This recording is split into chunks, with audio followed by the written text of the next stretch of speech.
Okay, pinatapos. Maxwell Nebler. Ang inang pangalan. Ano yun, JD? Bakit biglang may ganun sa mama? Whip? Hindi mo nakuha yung ano? Yung katabi niya? Sino? Yung katabi niya na parang spawn location? Nakuha ko. Ba't di mo tinabi yan? Labanan mo kasi.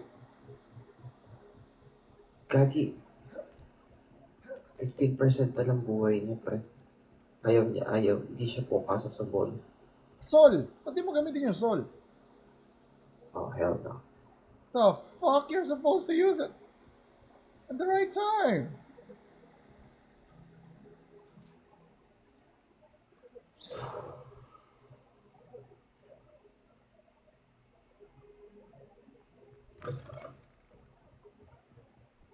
Aloha Mora.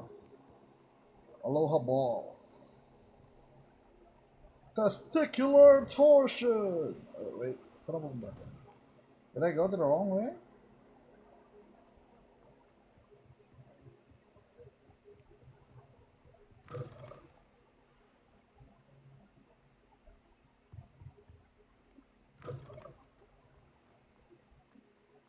Maganda naman yung music choice ko, di ba?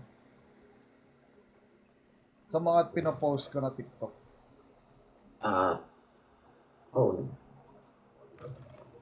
Sabi ko baka ako lang na-stigan eh. I am the storm. Ha! Ha! Ha! Ang ina drug eh. Ganda pa nitong dragon jacket. Flannel. Balls.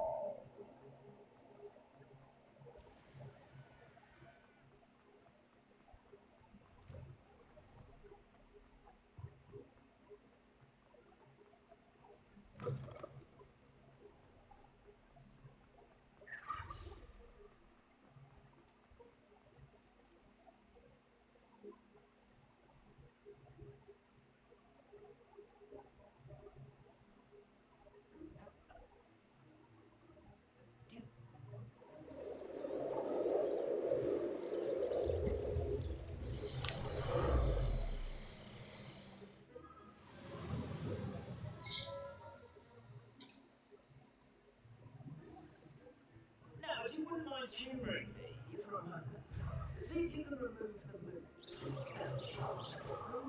Obvious contraptions, aren't they? Seems the statue vanishes once the moon is removed. Which, incidentally, is certainly very done. Let's just hold on to that one for now, and I'll explain more as we walk. Ever since that fateful day in the village, those curious spectres have begun appearing around Aloha the Mora. castle. A fair number have been strewn around Hogsmeade. Someone, it seems, is trying to torment me. You see, that day in Hogsmeade, I turned a corner and came face to face with a boggart, or shapeshifter, if you will, A who bogus. takes the form of whatever scares you most. This one took the form of a demiguise. A demiguise? Yes! Terrifying creature that can see the future. Wholly unnerving. I encountered one when I was a lad in Korea. Terrible experience. Those statues aren't demiguises. The moons, I assume, are an uninspired play on my name. Some jackass used the boggart to learn my greatest fear and use it against me. I have suspicion as to the scoundrel or scoundrels responsible. Parang ang handy niyan. Parang dapat gamitin ko yan sa buhay ko. Nag-build ako nun pero di ko siya ginagamit eh. Ay, binigyan mo siya ng space? Ang dami ko ng space eh.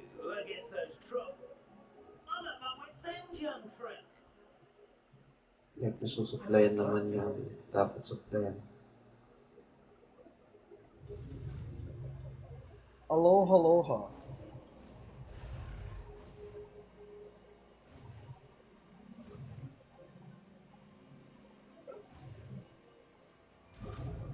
Kailangan ko lang.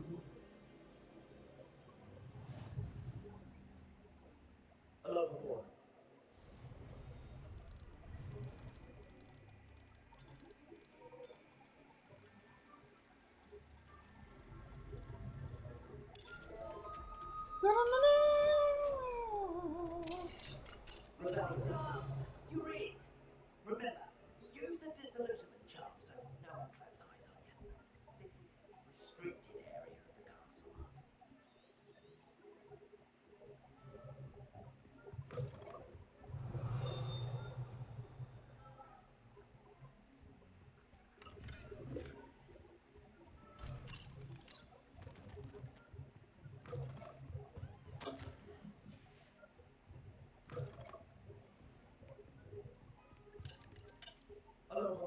Aloha.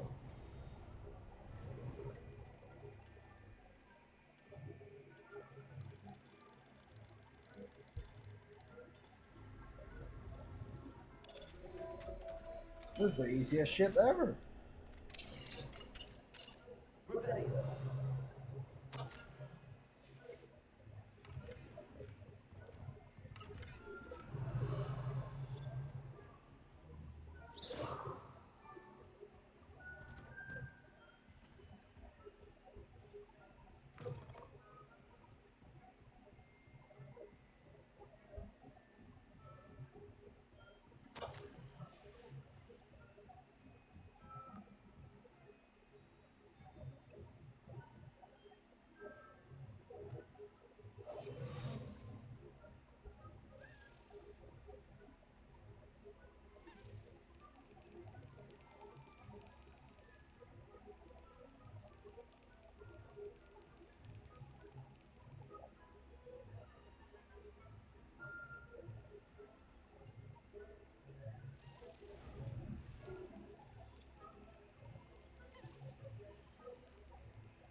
Very make it out.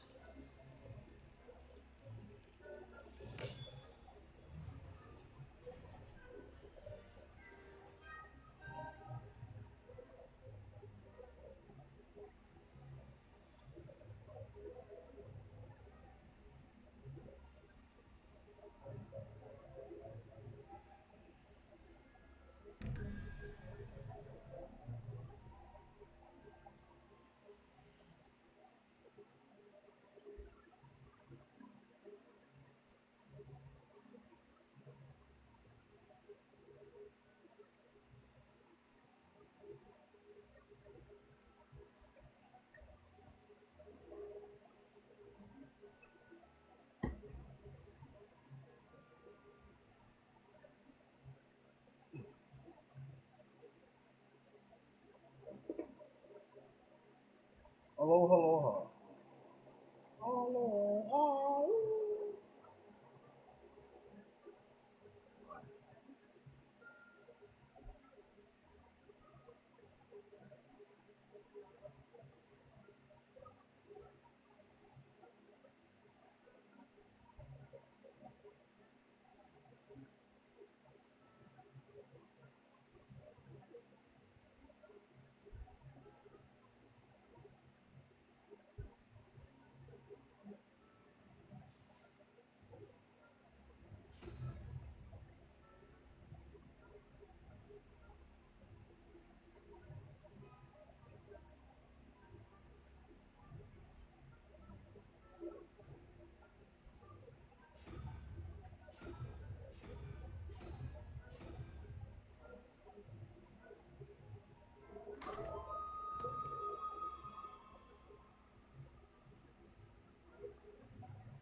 Wooden spectacles?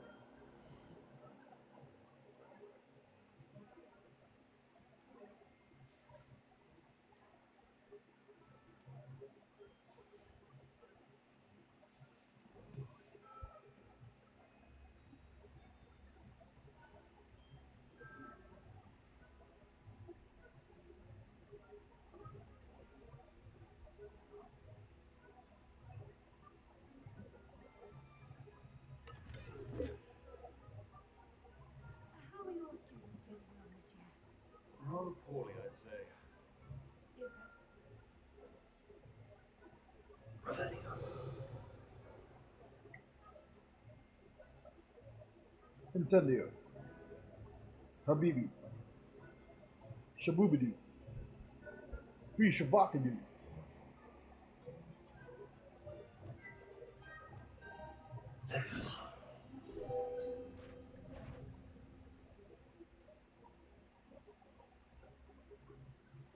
Revelio.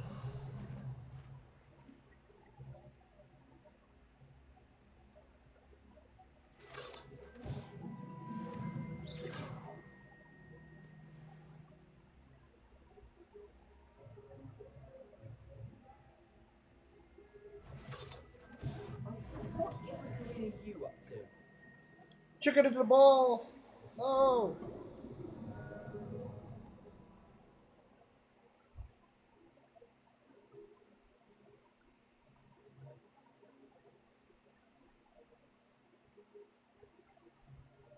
Revelio. Ayun, okay, Luis. What am I looking at? That's a big ass guy. What a fucking pickaxe. Kaya natawa ako sa kanya, parang ang useless niya eh. Kasi ang laki-laki mo, tapos nakapickaxe ka lang. Hindi, wala din. Nahuli ko na siya. Sino? Ah, siya. Siya. Siya ba inuuli mo? Red guy.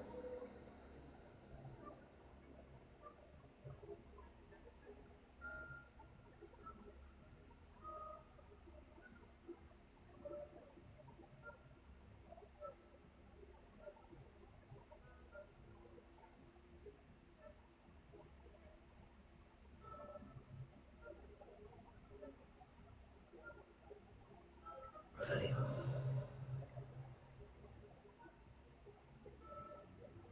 Sticky balls.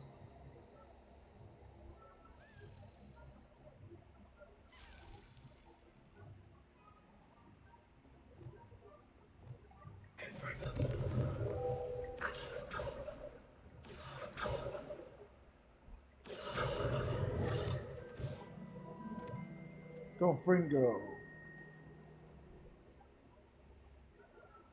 Magkano? Komplimento ko yung damag. Damag not expensive. Guild is expensive. Tsaka, meron ka na bang Pokemon seller? Kailangan mong mang-hold up ulit. Oh, fuck. I missed it. Sunod siya. Hindi bumibili ng Pokemon seller.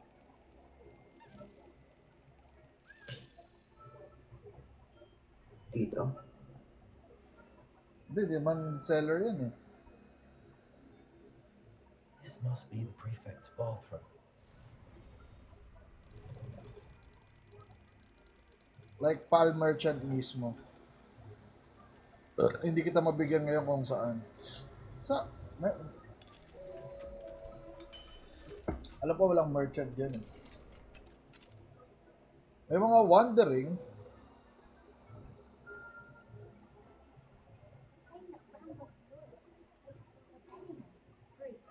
Always mucking about, stirring up trouble. Doesn't have walls. One of those brothers comes near me. I'll punch him.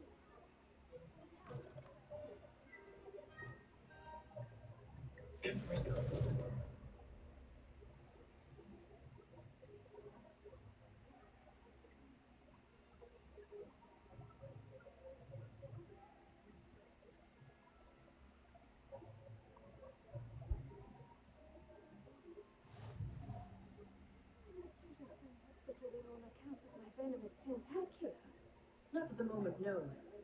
Plenty of other perils and pitfalls to send them my way, though. Well, I suppose I should begin my rounds now. I suppose Professor Black knows best, but the students are terrible.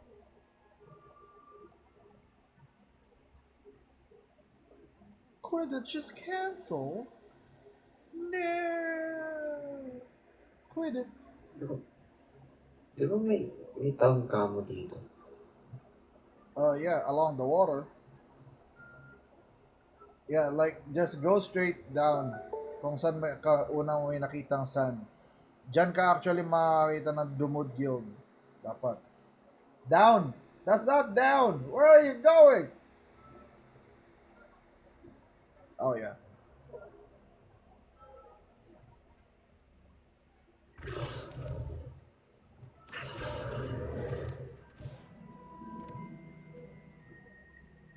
Yee!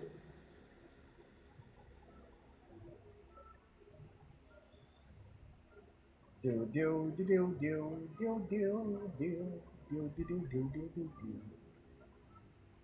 Dun dun dun dun dun dun dun dun Nama, dun dun dun. namatay yung ano. You suck.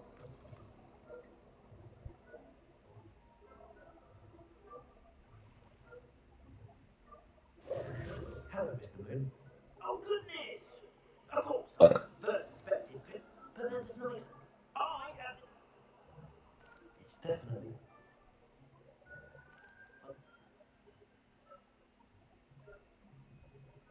Oh, I knew you were the one to ask for help. Keep at it so we can solve this mystery.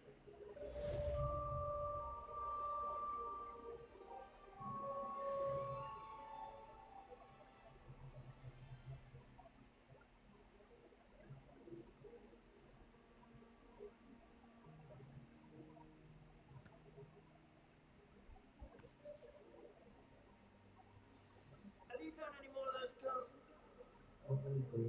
Okay na.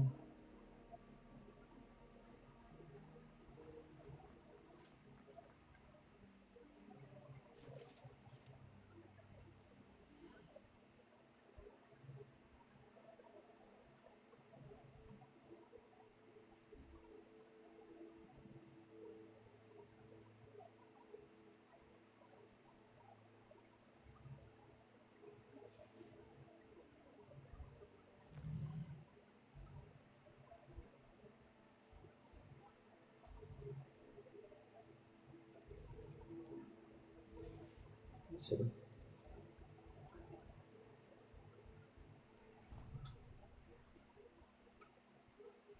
Oh, there you go. Wait, yung ano ba yung ano, damad? Atras ka. Ayun o, yung sa may tower na yun. Nakapaligid sila doon. Tas dapat gabi. No, kahit umaga. Alam ko yung gabi nag increase lang ng likelihood, pero may nahuli akong guild nun. I'm found any cars. Tapos, ayan na yung ano pala. Ayan na yung seats eh. Andyan yung pwede mong pagbentahan.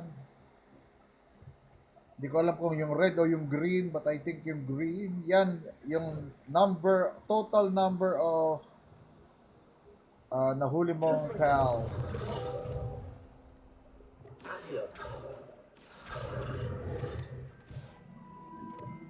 Hello, hello. Hello, hello.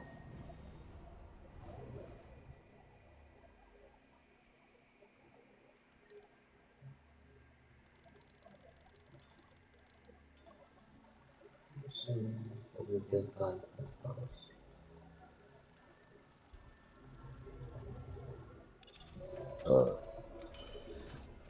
Yeah, kung nainis ka sa kanya, pwede mo siyang batuhin!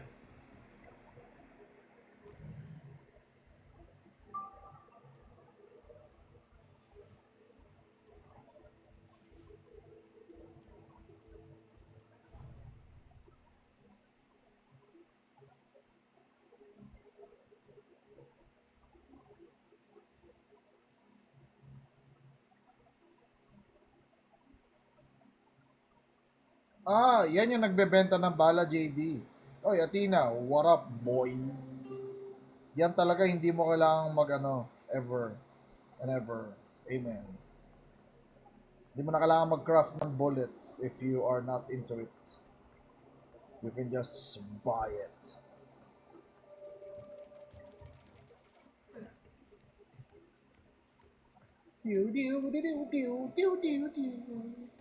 Actually, I don't give a fuck.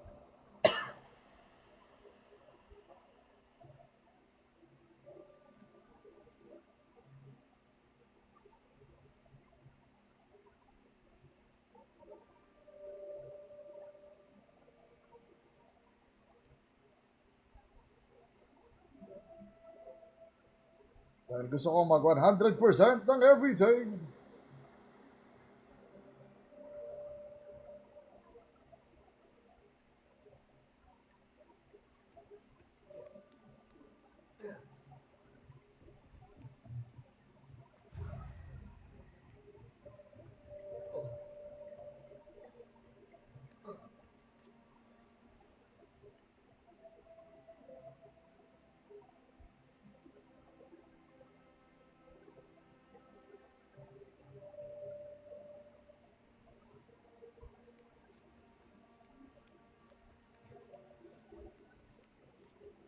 Did you get one?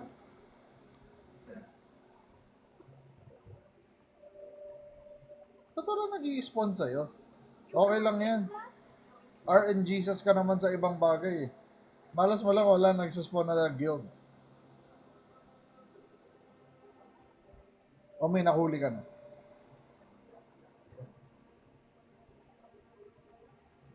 Kailangan ko i-break yun.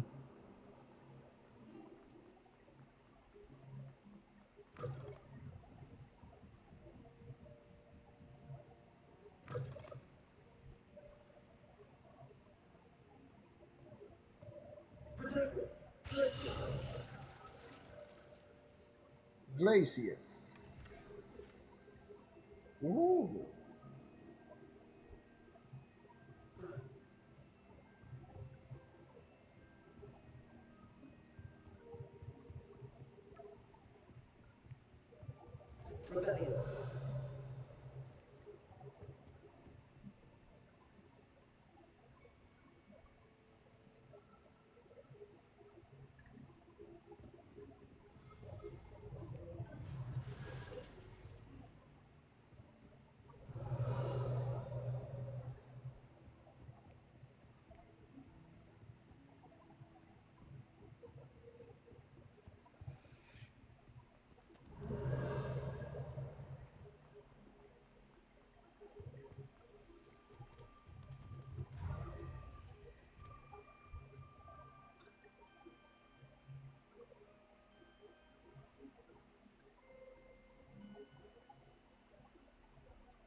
Yun na yun.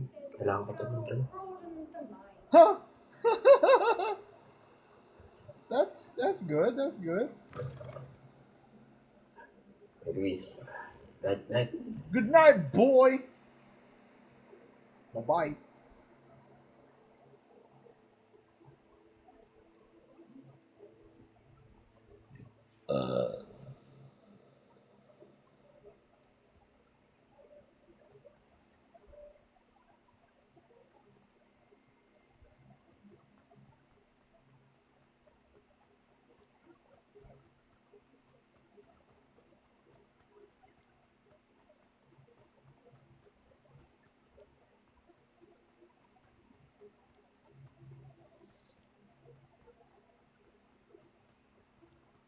Confringo. Aqui.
Depulso.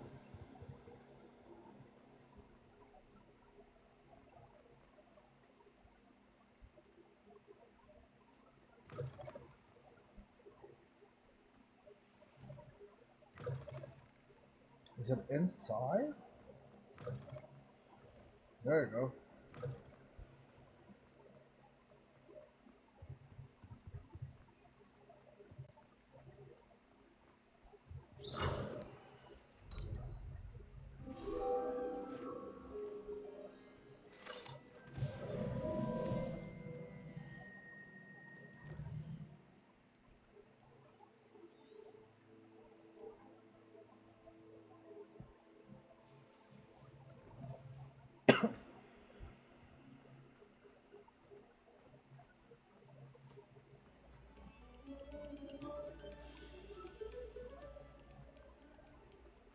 It's morning time. Oh, it's him. Son of a bitch.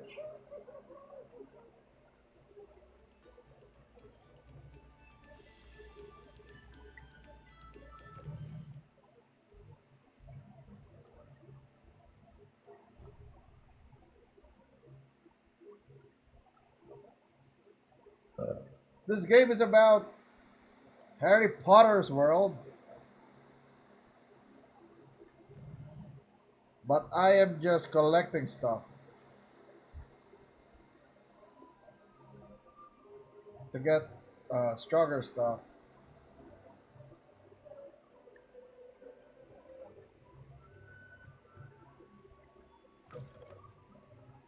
Still morning. Make it nighttime, baby. Oh no, Voldemort doesn't exist yet. This is like 100 years before Harry Potter. But you do learn Avada Kedavra. Like, yeah, it's here. It's available, and you could set up combos pretty well. Yeah, there's a bit of action like yeah, fire and, and that push away. There's Wingardium Leviosa. You mostly have to fight trolls, goblins, those type of stuff.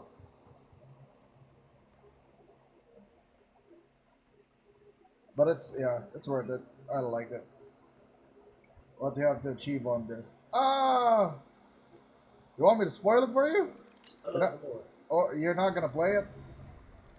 I mean, if you're not gonna play it, I'll be happy to because I've already finished this once.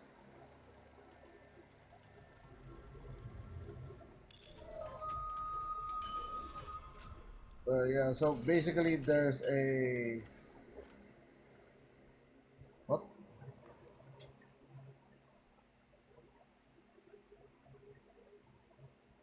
Just curious. Oh, okay. Yeah, basically there's a Voldemort-esque type that wants to control ancient magic, which is magic that doesn't need incantations.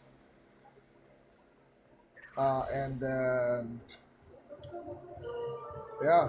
Oh, John Arthur. Thank you so follow. Thank you. So yeah. Now I'm doing an achievement to get the stronger unlocking spell, which is it's totally optional. I just don't like missing out on achievements. Revelio. And usually locked doors have this. And yeah, you could customize yourself quite a bit. Like you can even make your own wand if you want to. No, you have to. You have to create your own wand. It's part of the game. And it has yeah, talents, spell improvements. You can find it here. Different effects. Yeah. It's pretty good. So if you have it, you should try it. It's still there. I'm just, yeah, focusing on getting these fuckers. Then I guess, oh, okay, I know where to go. The dungeons, which is where?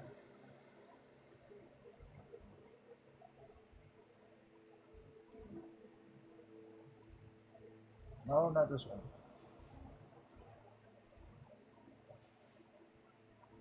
Oh yeah, this one. Uh, Bell Tower.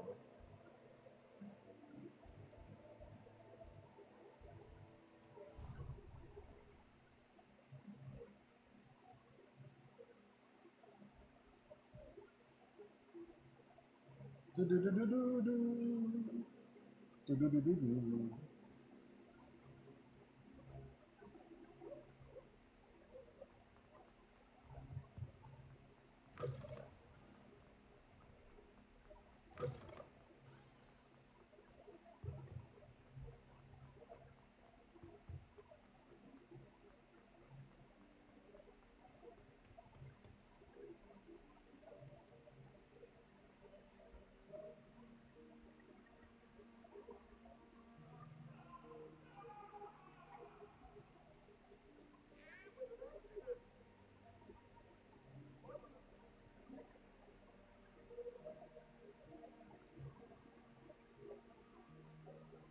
Aloha, Laura.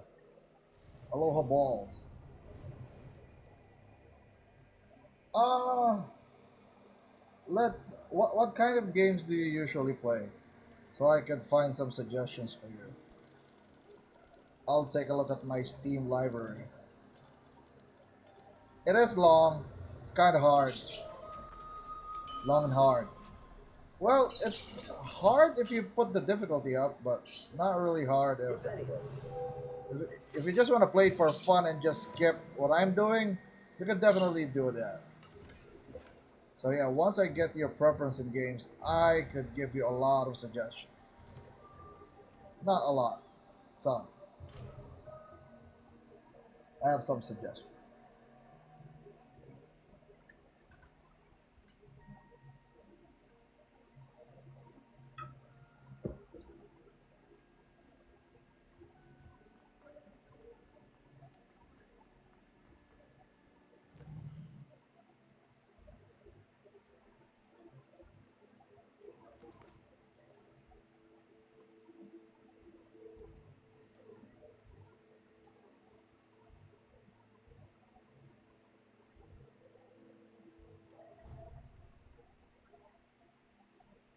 Kat, hello.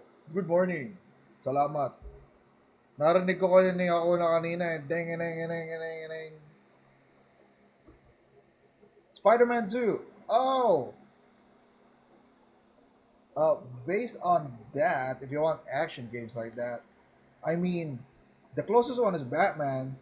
If you like, if you want to play more of that combat and style, yeah, play the three Batman Asylum games.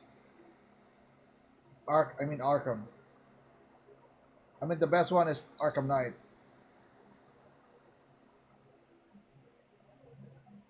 Yeah, and I don't know if you ever tried Dark Souls. That's pretty good. But, what more? Prototype 2. I don't know if you've ever played that. You can try that one. Because I'm thinking more around open world with swinging style. Yeah, yeah. Prototype 2 definitely fits that. Uh, Control, but this doesn't wall crawl. She can fly, so you might like that. There's verticality to it. Maaga nga Riri. Maaga. Ah, I don't know. Cyberpunk. You might like the first person RPG. So that one. I don't. Naantok pa ako. Matulog ka pa. Something creepy like a horror game. But exciting one. Try Resident Evil. Happy birthday, Riri Advance. Kung kailan man birthday mo. Yeah, try Resident Evil 4. Oh, if you want something creepy, 7 and 8 would be better, but 8 mostly leans more on action. So I don't think that will be the best one, but Resident Evil 7 should be great. What else? Dead Island isn't something creepy. Maybe Dying Light. I might like it. And you're like Spider-Man too, jumping around. Thank you. How much is RE4? We'll see. Where's that? Napakarami naman yan, Riri. Ikaw ang magbe-birthday eh. Salamat.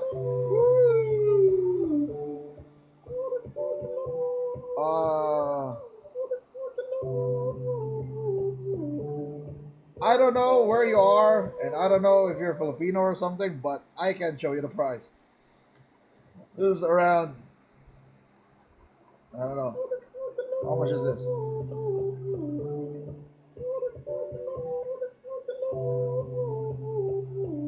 This is about $30? Yeah, about $30. So, yeah. Thank you, Riri. Wow, napakalapit ng birthday mo. Tapos, kailang birthday mo lang ako? 25?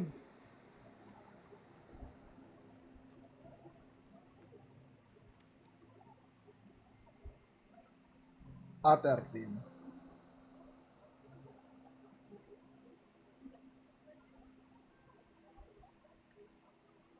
Yikes. At least ako, nagtatrabaho pa. Well, wala akong trabaho ngayon, kaya ito ginagawa ko. Pero, matutulog ako on time. Boss, nakakamatay ang hindi pagtulog, boss.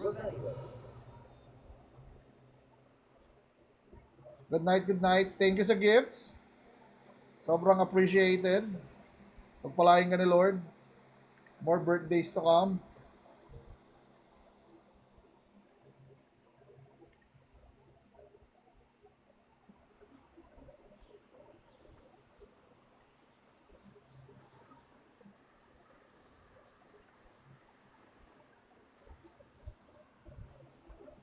Thank you ulit. Bumalik sana sa'yo ng triple ang mga pinagbibigay mo.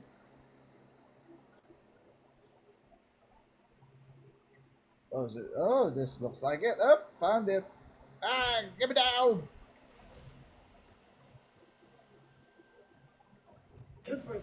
Confringo. Kiki.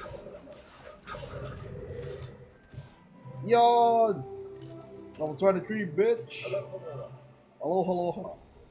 Aloha.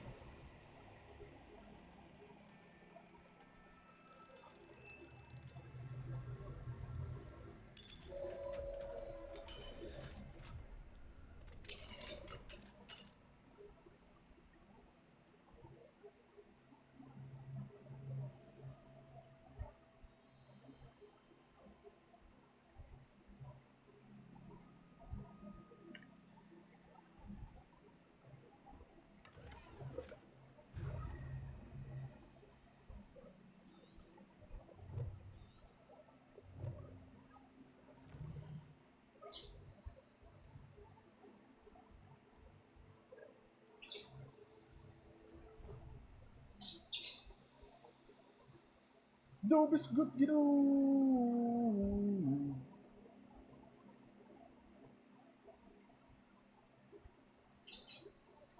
Clever. How offensive. Hello, Mr. Oh, greetings! I actually have some room. Oh, wonderful! I'll keep an eye.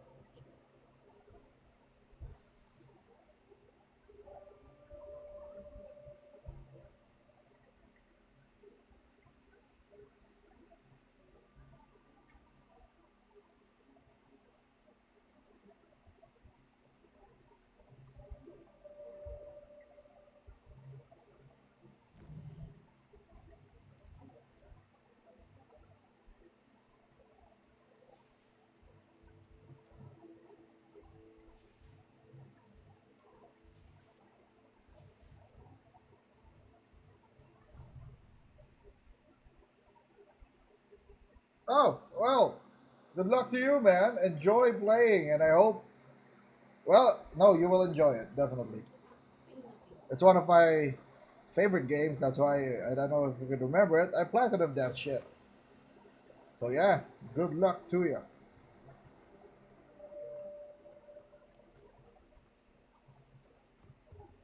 Hello, Lord. Hello, hello.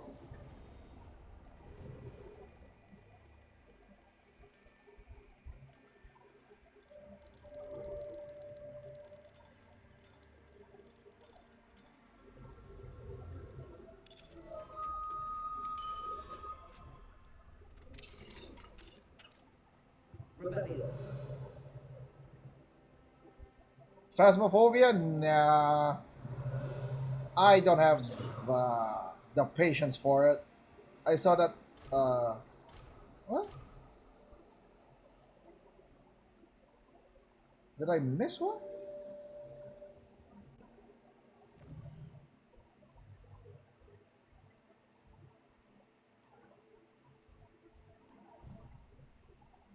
Oh, yeah, I don't like Phasmophobia. There's a lot of reading and learning. I just want to play. Because I tried it once with my friends. I sucked at it.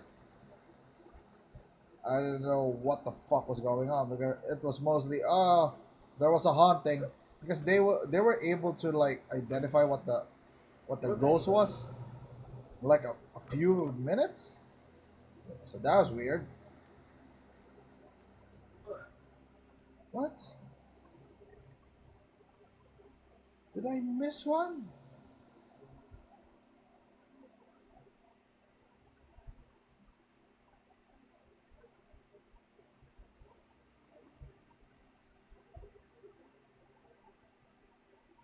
Okay, let's start. So that's three.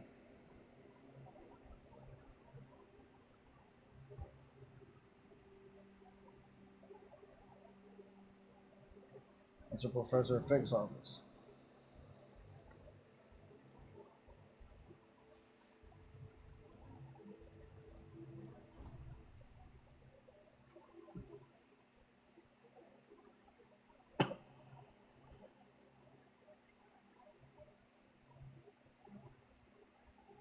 Oh yeah, definitely.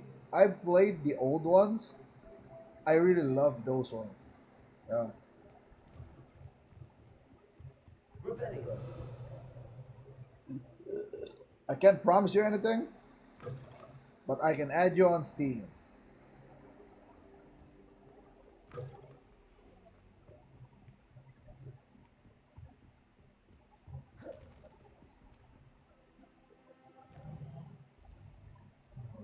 Okay, done with that.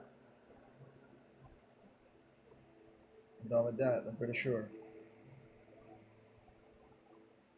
Or did I miss it? Maybe I didn't get it. I'm stupid. Let's try. Grand staircase. No. Library. Central one.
Oh my god, I'm fucking stupid.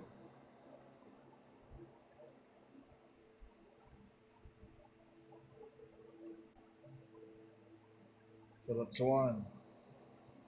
That's two. That's three. One,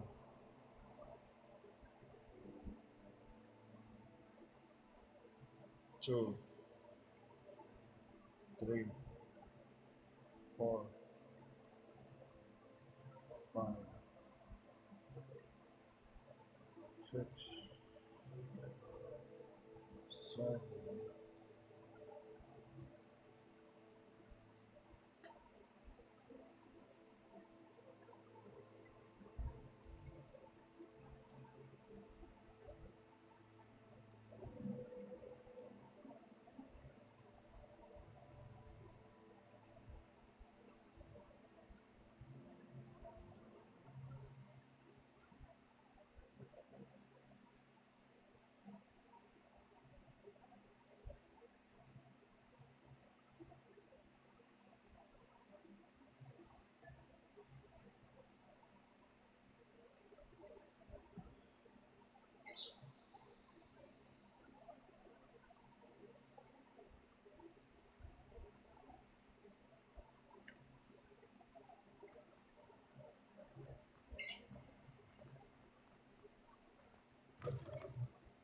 Welcome back.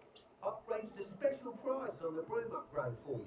I truly appreciate all of your help.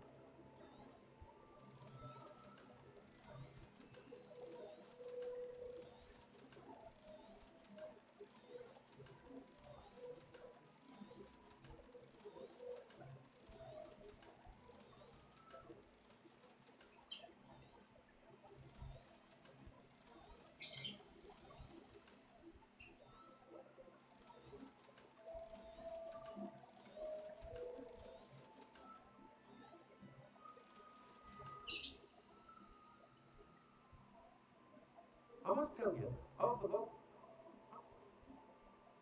Son,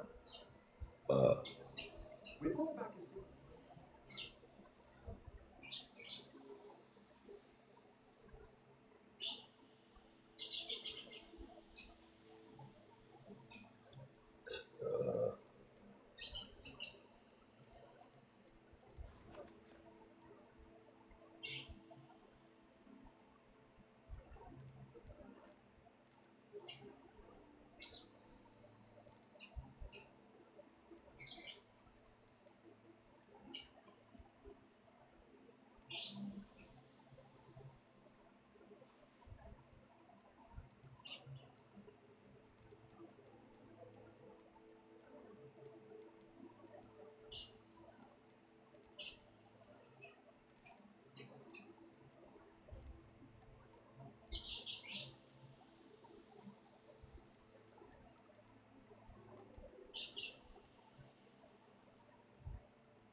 And we'll be off to the races. Off to the races then.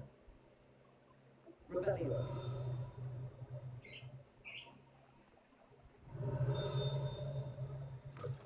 Hello there. Come on in.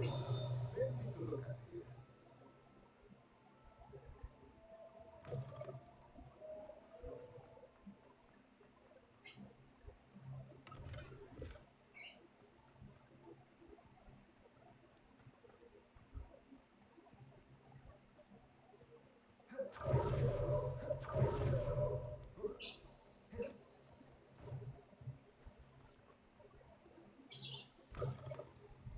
I was wondering when I'd see you again. Oh, now let's go.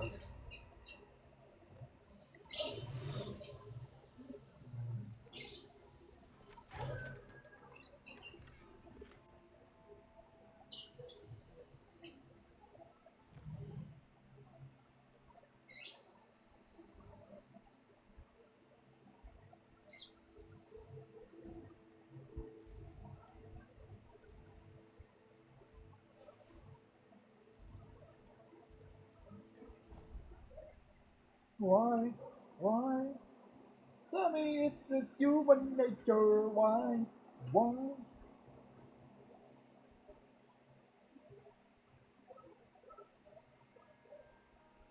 Welcome to Delphine Circle and Harmonium, where conscious conversations spark transformation.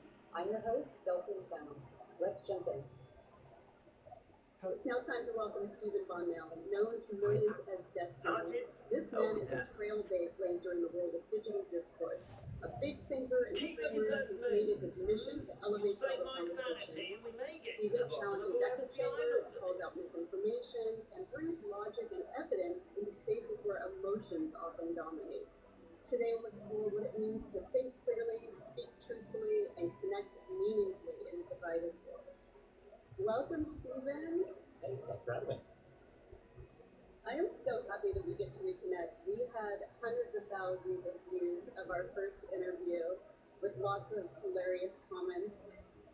I know you're used to this insane amount of feedback, but I gotta tell you, it's definitely new and a very fun experience for me. So it's so grateful to have you back in the seat. Yeah, well, I guess, I don't know, so, yeah, there's a lot of, getting a whole bunch of feedback for the first time on the internet, or having a whole bunch of people looking at things, it can be a very crazy experience. Well, and your fans love to jab you because some of the comments were pretty freaking hilarious, I gotta tell you. Yeah, we definitely have our own inside jokes and everything, and they really quite a bit. That's good stuff. Well, the good news today is I'm not planning on debating you at all. I would never try to do that. You are a very gifted orator, and I don't even listen. I don't watch the news, so I wouldn't have anything to debate you about. Plus, I have a feeling that we would probably agree about 90% of the things. Yeah, I was probably only 10%, but I know there's other stuff for us to talk about too. Do you think that most people, if they were to sit down and have a conversation, would agree on about 90% of the same things?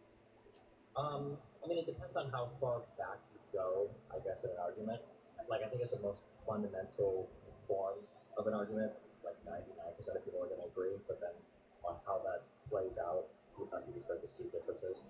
Like, I'm sure every single parent believes that we should discipline our kids, but then we get into, like, should we spank them, should we not spank them, like, in like applied decisions, you start to find a lot of disagreement on that. Okay, I guess you're right. I could see that. That's for sure. But you've spent years navigating some of the most charged online conversations. In your view, is civil debate actually a form of emotional or maybe even spiritual self-mastery? I mean, anything can be and anything couldn't be. Oftentimes I'll hear people say things like, debating is pointless, nothing good comes from it, and then they'll list all the, the obvious follies people can run into when they have debates or conversations. And I mean, this is true of basically everything.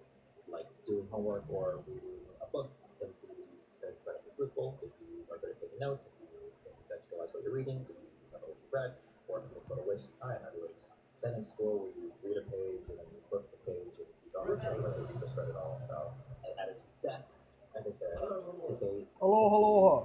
taking a point you believe in and trying to make it understandable to the person you're arguing with, and then trying to convince them that they're better off believing the thing you believe than the thing that they do.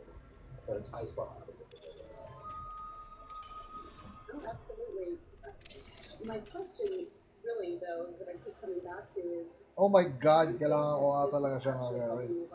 Kala ko pinahirapan ko lang yung sarili ko. Okay, it's a I would necessity. hope to think that that's the case, but do you think that this kind of civil debate actually helps people to come together better? I think it has the potential to. Would I say it is right now?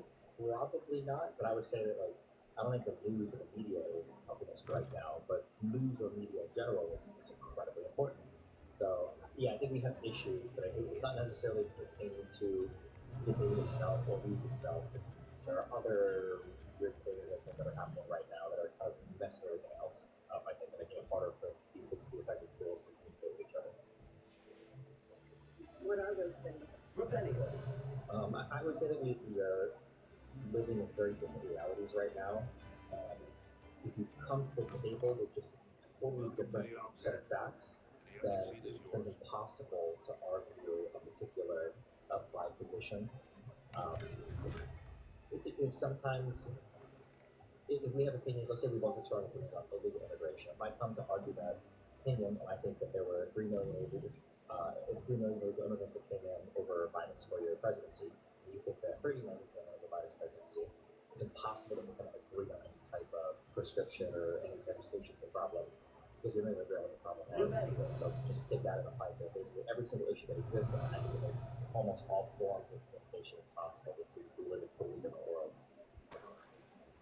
So it really comes down to, in a lot of sense, the lack of information, right? Or where we can go to a source so that we can actually all agree on the same information that's being disseminated. Kind of. I think that one of the things that plagues I think people in general is we kind of assume that left to its own devices, a human will seek the true information in any given area. So if you put a bunch of information in front of a person, then they will naturally seek out the thing that is true, not the thing that makes them feel good. Technically, the information is out there. There's more information out there than there ever has been in the history of all of mankind, right at your fingertips. Oftentimes, it's right in your pocket if you have a phone.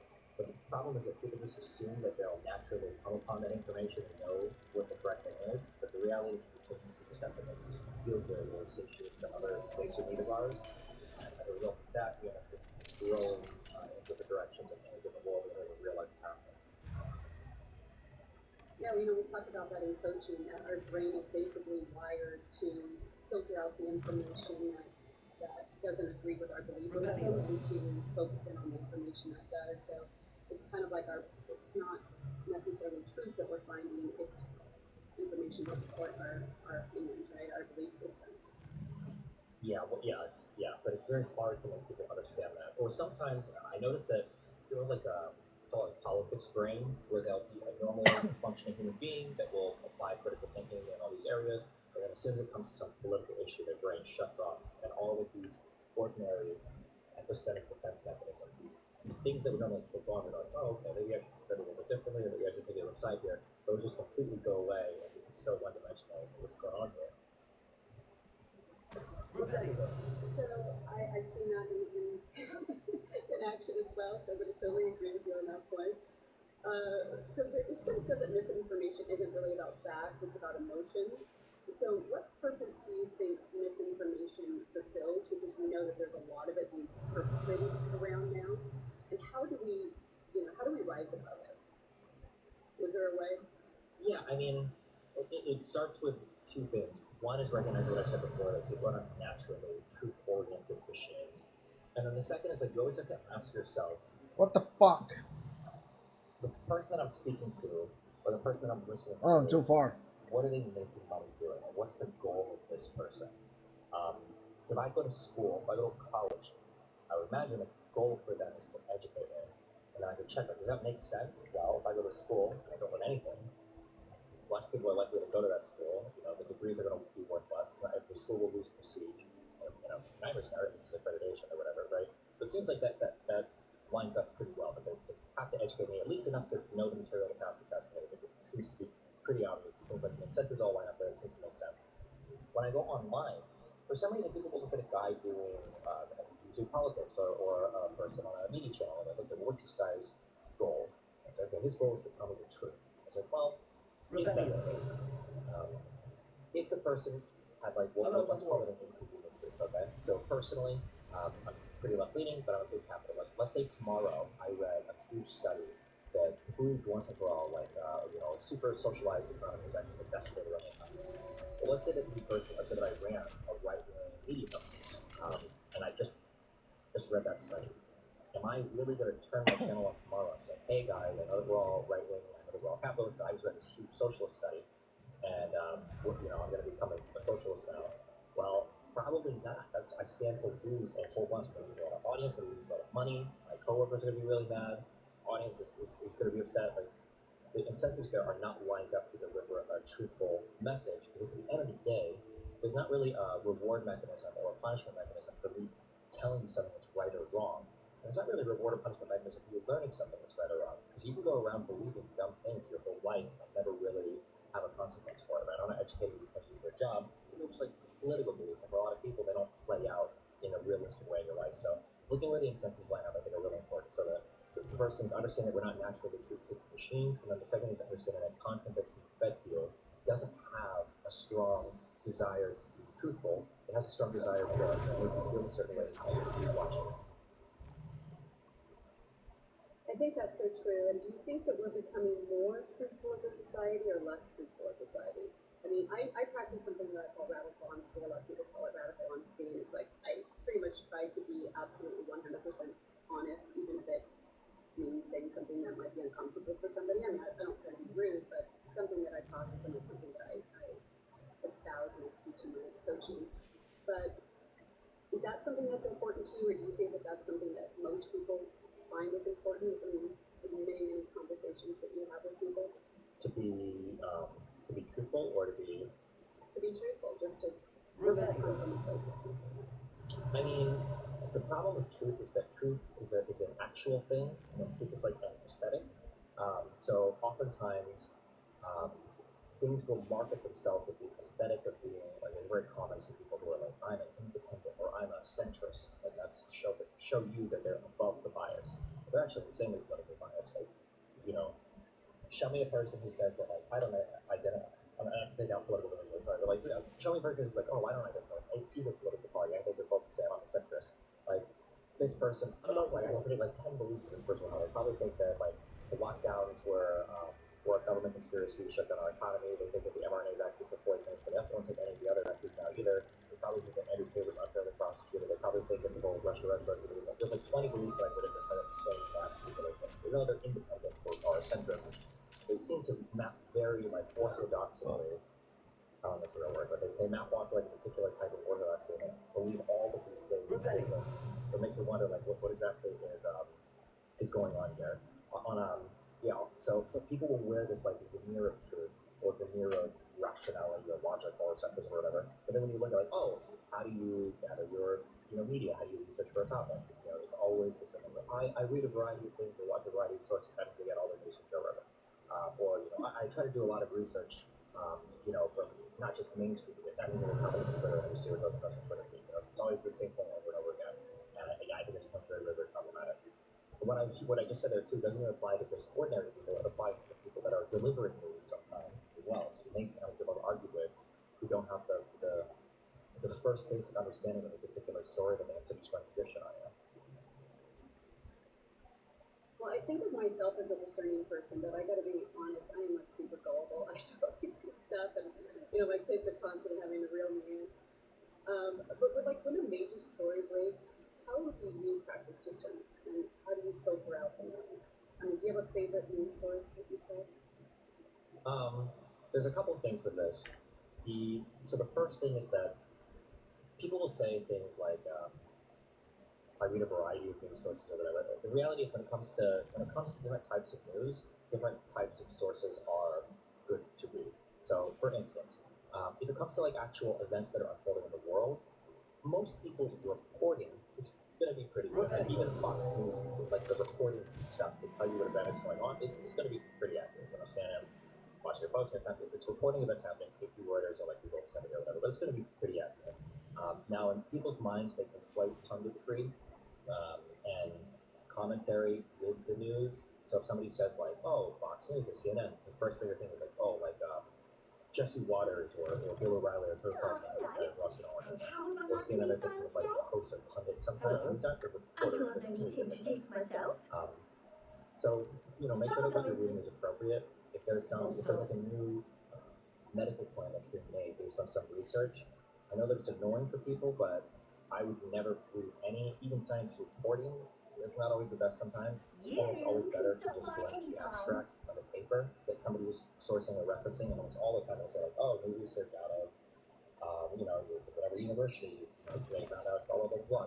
You can just Google the thing and then find it, just read the abstract and get a better idea of what's going on.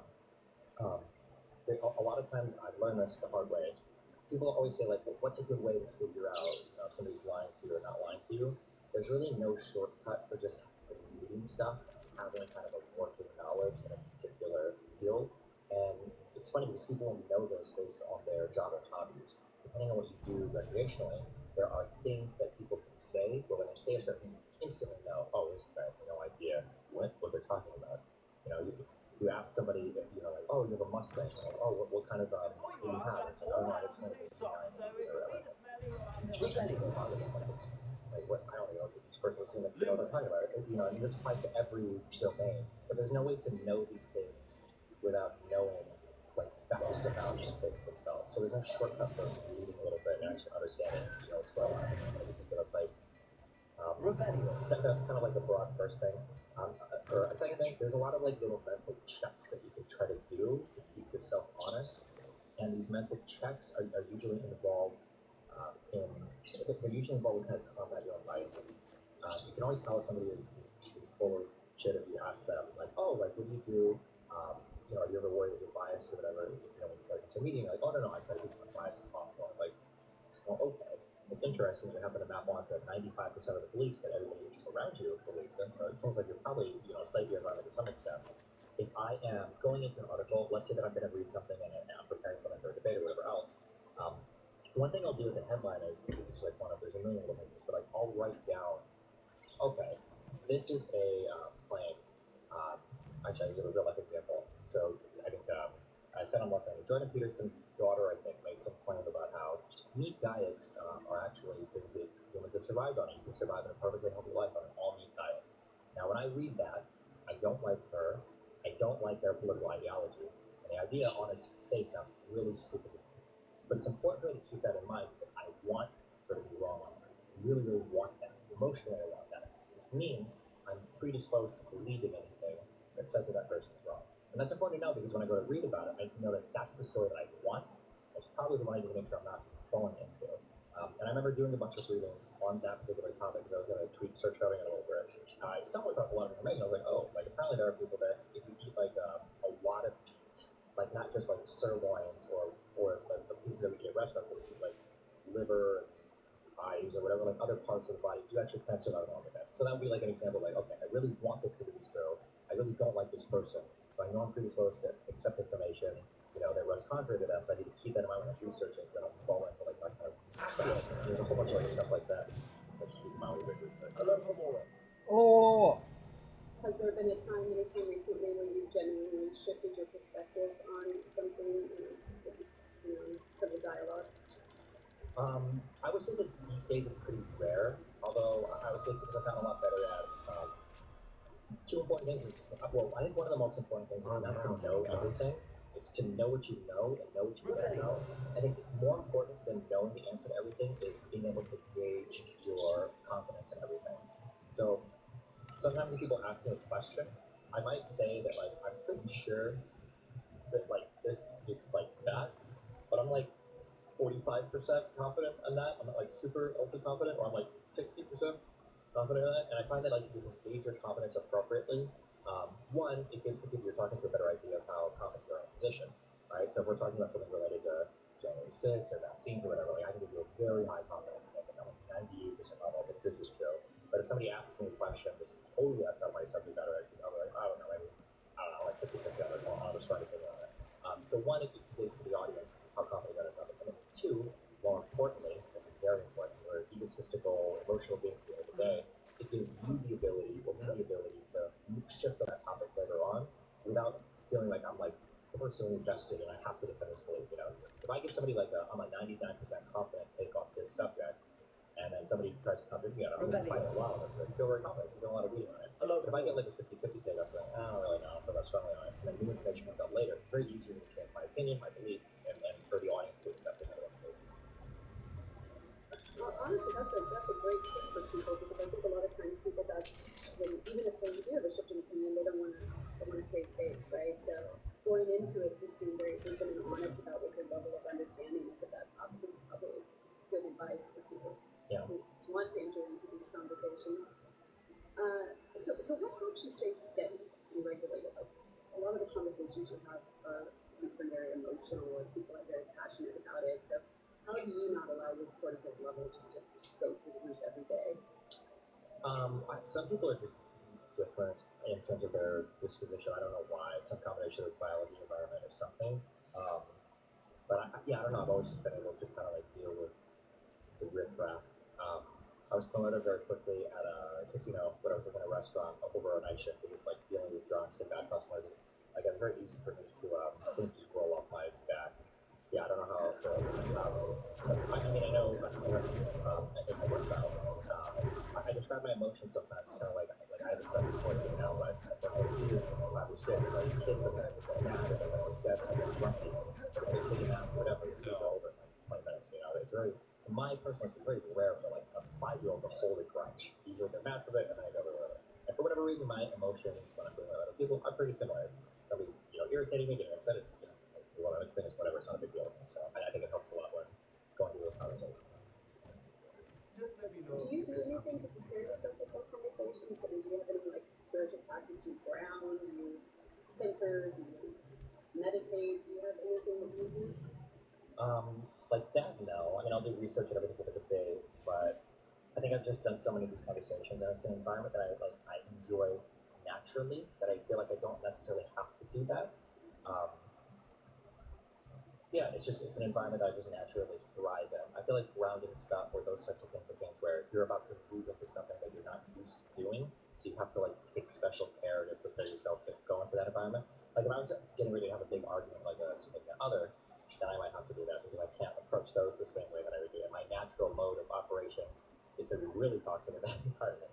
So like that might be something I think of. Like, what is my goal for this upcoming conversation? What am I trying to make the other person understand? Or could I be wrong about? Like I might have to think about stuff like that. But for the debate stuff I do, or for those types of conversations, it's just my natural environment. I don't think about it much. Do empathy and rational awareness do they strengthen rational debating experience? Yeah, I mean, there's that whole triangle, the pathos, ethos, logos thing. I mean, there are different ways to appeal to the audience. There's different ways to understand what your, I guess you could say, opponent or conversation partner is feeling. I would say it's like there's the person you're debating, there's the policy that you're debating, and then there's the platform that you're debating it on, and all of these things matter when it comes to being persuasive. And so the amount of empathy that I show, or the amount of compassion that I reveal to the audience, is really going to depend on who I'm debating, where I'm debating, and what I'm debating. If that makes sense. So if we're having a conversation, like if I was talking to if I was debating President Trump on like let's say like trans people, what conservatives love talking about, right? It's probably going to be a pretty cold conversation with us screaming at each other and me arguing about like, is this really that important? Like, why is this taking so much time on your agenda? Is this so low or whatever? That might be that on like some world stage, right? But let's say on somebody else's screen, let's say I'm arguing with like just an ordinary person who has strong feelings about trans availability and stuff, whatever. Like in this case, let's say I know the person is a parent, right? I might try to make more empathetic appeals, or something along the lines of, hey, like I've got a kid, you've got a kid, like shouldn't these decisions be left between a parent and a child and their doctor? You want the government to be involved? Like I might be more empathetic or compassionate, just because more appropriate in that setting. So it obviously has a lot to do with the person on the other side. I gotta imagine for sure. Yeah. So when you look at the next generation that are coming online, what do you hope they're going to do differently in how they communicate? Is there a goal in terms of the direction that we're moving in? I hope people just can do better at knowing things. It seems like we have a disdain for reading or like acquiring actual information about things, and I hope that that changes a bit. Yeah, but it's kind of basic. We have everything a young student might need when it comes to potions. Have a good look around. So take us back a little bit, Stephen. What made this such an interesting thing for you to spend your time doing? Why do you really love this? What can people learn about you in terms of why you've chosen this as your life path? I mean, it plays into a lot of my strengths really well. I can sit for long periods because I like playing computer games, or I grew up playing computer games, on the internet. I have a pretty oppositional demeanor. I like arguing with people, I shout at people, people want to argue, shout at each other. It's good for that. I guess I'm pretty good. I love retaining facts and putting together arguments and fluidly, dynamically navigating a conversation. These are benefits, obviously, for being able to do live debate. And I have a penchant for not caring as much. I guess what people say about it online, negative comments or derogatory statements, or things like that. It doesn't have as much of an emotional, weighing on me. So I think all these things kind of play into this being just a really good organic direction for me to move in. I guess I think most people try to avoid it at all costs. It's not always the most comfortable thing, but You're very good at what you do, and obviously building billions of people with a huge following. So, but you said that debate is not about understanding. I mean, it's about understanding, not winning. Why is that clarification important, do you think? Well, I mean, really, it depends on what you're trying to do. Like I said, it's the, like that person, policy, platform. Like, it really depends on who you're trying to persuade in what manner. Which is really like having an argument with like a child. I might be Confringo! there are external goals of different arguments, right? Like it's possible to go into an argument and totally and completely annihilate your spouse on something and show how stupid and wrong they were and how idiotic it is. But like you might win the argument, but you're like destroying your relationship. Why would you do this?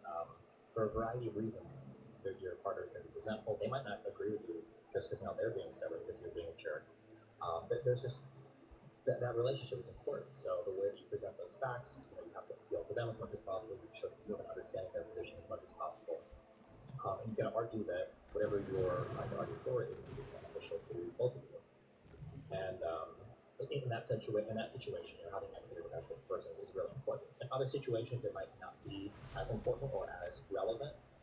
If you are working, as a lawyer for somebody and you're, writing your motions at the opposing counsel and everything else, your goal there is to not be as, I mean, I'm not saying you should be a total jerk, but like you're trying to represent the interest of your client. And you should do that, as truthfully and as powerfully as possible. And, your obligations to them instead of making sure the other party feels, warm and fuzzy and accommodated. So yeah, it really depends on the environment you have a conversation in. So is it that you found that your personal communications have improved since you've been, well, you've been doing this for a long time, so I don't know if you've been able to track the trajectory, but did the two go hand in hand in terms of elevating your ability to communicate, or has it worked the opposite in personal relationships? I think they're kind of disconnected. I think that it's possible to make a lot of progress in one area and not necessarily apply to the other. I'm very good at giving advice and seeing flaws, but I'm not always the best at implementing corrections for them. So I guess I see there are some things that I engage in. I don't necessarily mean I fix them all. But I mean, I think I've definitely gotten better, but that's probably more just a function of getting older than, I'm a master debater, and now I can debate my way out of whatever problems in real life now. Do you have any interest in politics? Would you ever run for public office? No, I feel like the media side keeps to the media side and the political side keeps to the political side. I don't know. I feel like for a variety of reasons, I don't think I would ever go for political office. No. I don't know. It seems like Trump's been bringing a lot of media people into his administration. That is true. Yeah, they kind of bridge that gap a bit. Yeah. So, where do you see the next? I mean, we're in one of the most pivotal, divided times, at least in my lifetime. I'm sure probably times in history that have been equal, if not more. What the But fuck? what is your goal? You have such an ear to the pulse of what's going on in the world. Do you see a route out for how we get to come together more as a people? I would argue that the midterms coming up and the election after are going to be pretty important because the movement is going to recede a bit. It's not going to be gone. It doesn't seem like there's an obvious person to take his place yet. So there's going to be a power vacuum in the Republican Party. People are coming up with the next leadership. As of recently, we've seen U.S. Representative Martin Taylor Greene is starting to stake out a more independent position. You've seen on the alternative media side of things this weird coalition of like Candace Owens, Big Fuentes-ish types that are kind of moving in their direction. Whenever that movement precedes the MAGA movement and then new one comes in to kind of take its place, I hope that we can all come back to at least being a little bit more honest about the reality, the fact of the matter of things that are going on. Because like I said before, until we agree on the fact of the matter of what's going on, we can't begin to have conversations about the problems. Do you feel that the platforms, because I know one of the things that Trump really ran on was being more open in terms of what's allowed to be said in public display. Have you seen a shift towards it being more open in terms of the platforms and what's allowed to be covered? Yeah, but that's just Americans are really weird and childlike naivety when it comes to this concept of free speech. It would literally never apply in any other area of your life ever. If you, I mean, it's a popular renaissance, all the life lessons, all the things my mom taught me to consider. My mom would ride or die. That's just not. That's just not the way she was. But like, I remember when I was growing up, my mom was, very critical of like the friends that I would always hear these things: garbage in, garbage out, or you are who you hang around. If you had a child, or you had a husband, other partner, friend, and they would spend all of their time with, drug addicts or abusers or crazy, horrible people, you would never think to your friend, like, oh, you need to just add more people to your life. You should have more and more voices, to get more and more opinions on everything. And I would, be like, no, hold on. Don't talk to those people. Why would you even put that part of your life? Why would you even put yourself in a situation where you are, likely to make these horrible decisions with people? Or if you have a child and they're like, oh, I'm trying to learn a particular skill. And it's like, oh, what do you want to learn? I want to learn how to do woodworking. And it's like, oh, you should go outside and talk to 1 million people and have all their advice on how to woodwork. You go to the person who knows about woodworking. There's no other area of life where people are like, oh, you don't know what's right or true or what to do. You should just have 1 million people screaming at you to figure it out. But for some reason, when it comes to our media environment or the online environment, people seem to take that approach. Like, oh, well, the best way to figure out what's true, and it relies on that fundamental misunderstanding that humans are naturally truth-seeking machines. Right? The best way to know it's true is to have everybody screaming into the void with each other, and then the truth will rise to the top.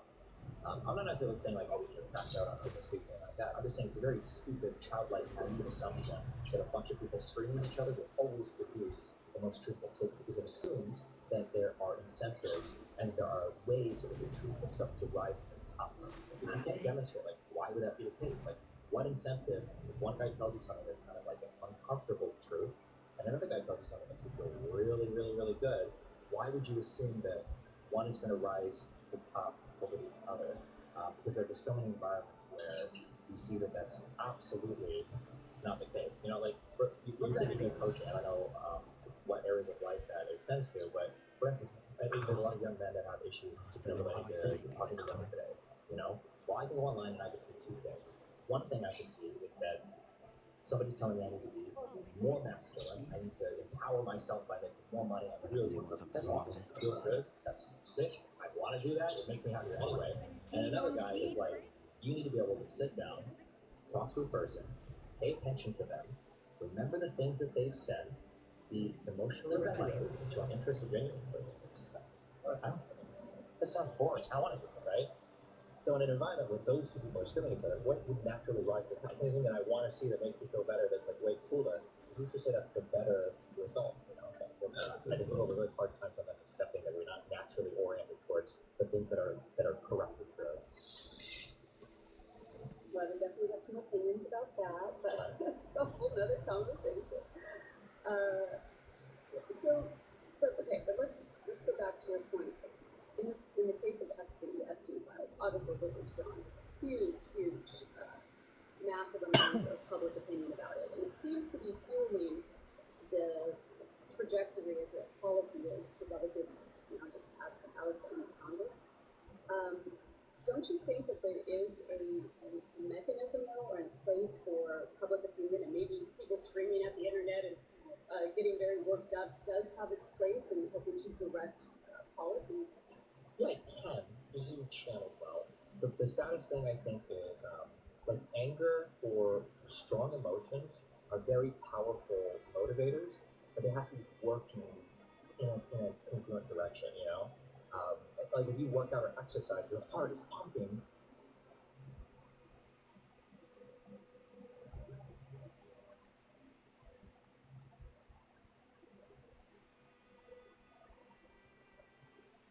You're very worked up does have its place in helping to direct policy? Yeah, it can. This is channeled well. The saddest thing I think is like anger or strong emotions are very powerful motivators, but they have to work in a congruent direction.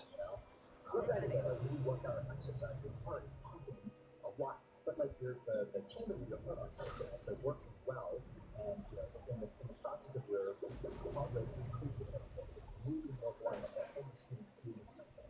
But if you're having I don't know, defib or whatever, if you're having a heart attack, if your heart is a lot of it moving, but like the different chambers are not coordinated and what's happening. Like there could be a lot of activity going on, but you got it. There's no blood that's like flowing through your body. And sometimes when I look at national news in the United States, it looks a little bit more like the latter thing than the former thing. I remember Occupy Wall Street, there was a whole bunch of anger about corporations and people and money and politics is bad or something, but nothing because there was no policy aspect. And with the BLM, the defund the police thing, there were a lot of people that felt ways about law enforcement with cops, but like nothing really came of that to me. There were no like coherent policies. Like you go to a room with 10 people and you say, what is defund the police? You'll get 15 different opinions about what that actually meant. You know, some people will be like, we have to get rid of all cops and just people continue policing. And some will be like, wait, you know, I feel like just like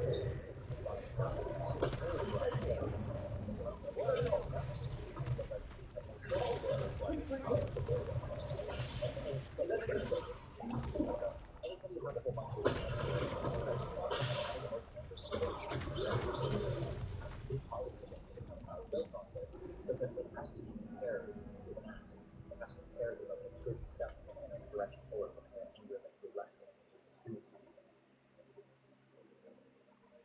So you just came off of a tour and then you're studying at colleges. I was watching some of your videos and your posts, and so like you are really have kind of boots on the ground when it comes to young people, like people in their early 20s.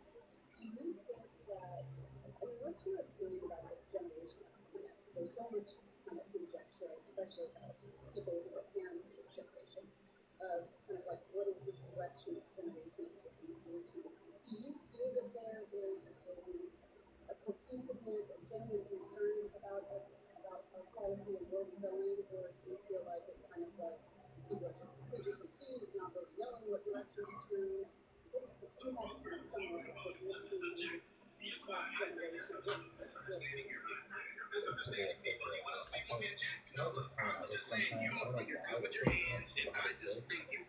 Some happens biologically, like white state mind in the dog, or you see a child or whatever, and all this here adults sometimes say that the mind is kind of craziest things. Like you can have read this that like my 16-year-old would never be having sex with them. Well, it's not like and you know,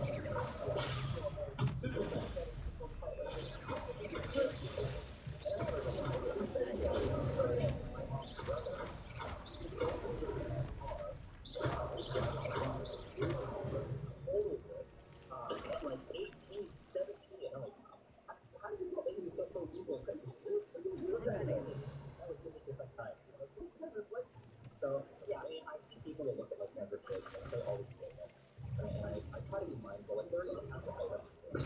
These kids are great people to do it.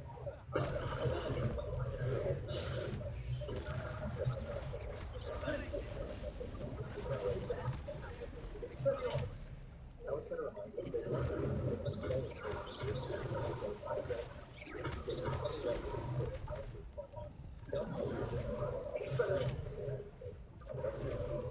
like 36-year-old sports stars.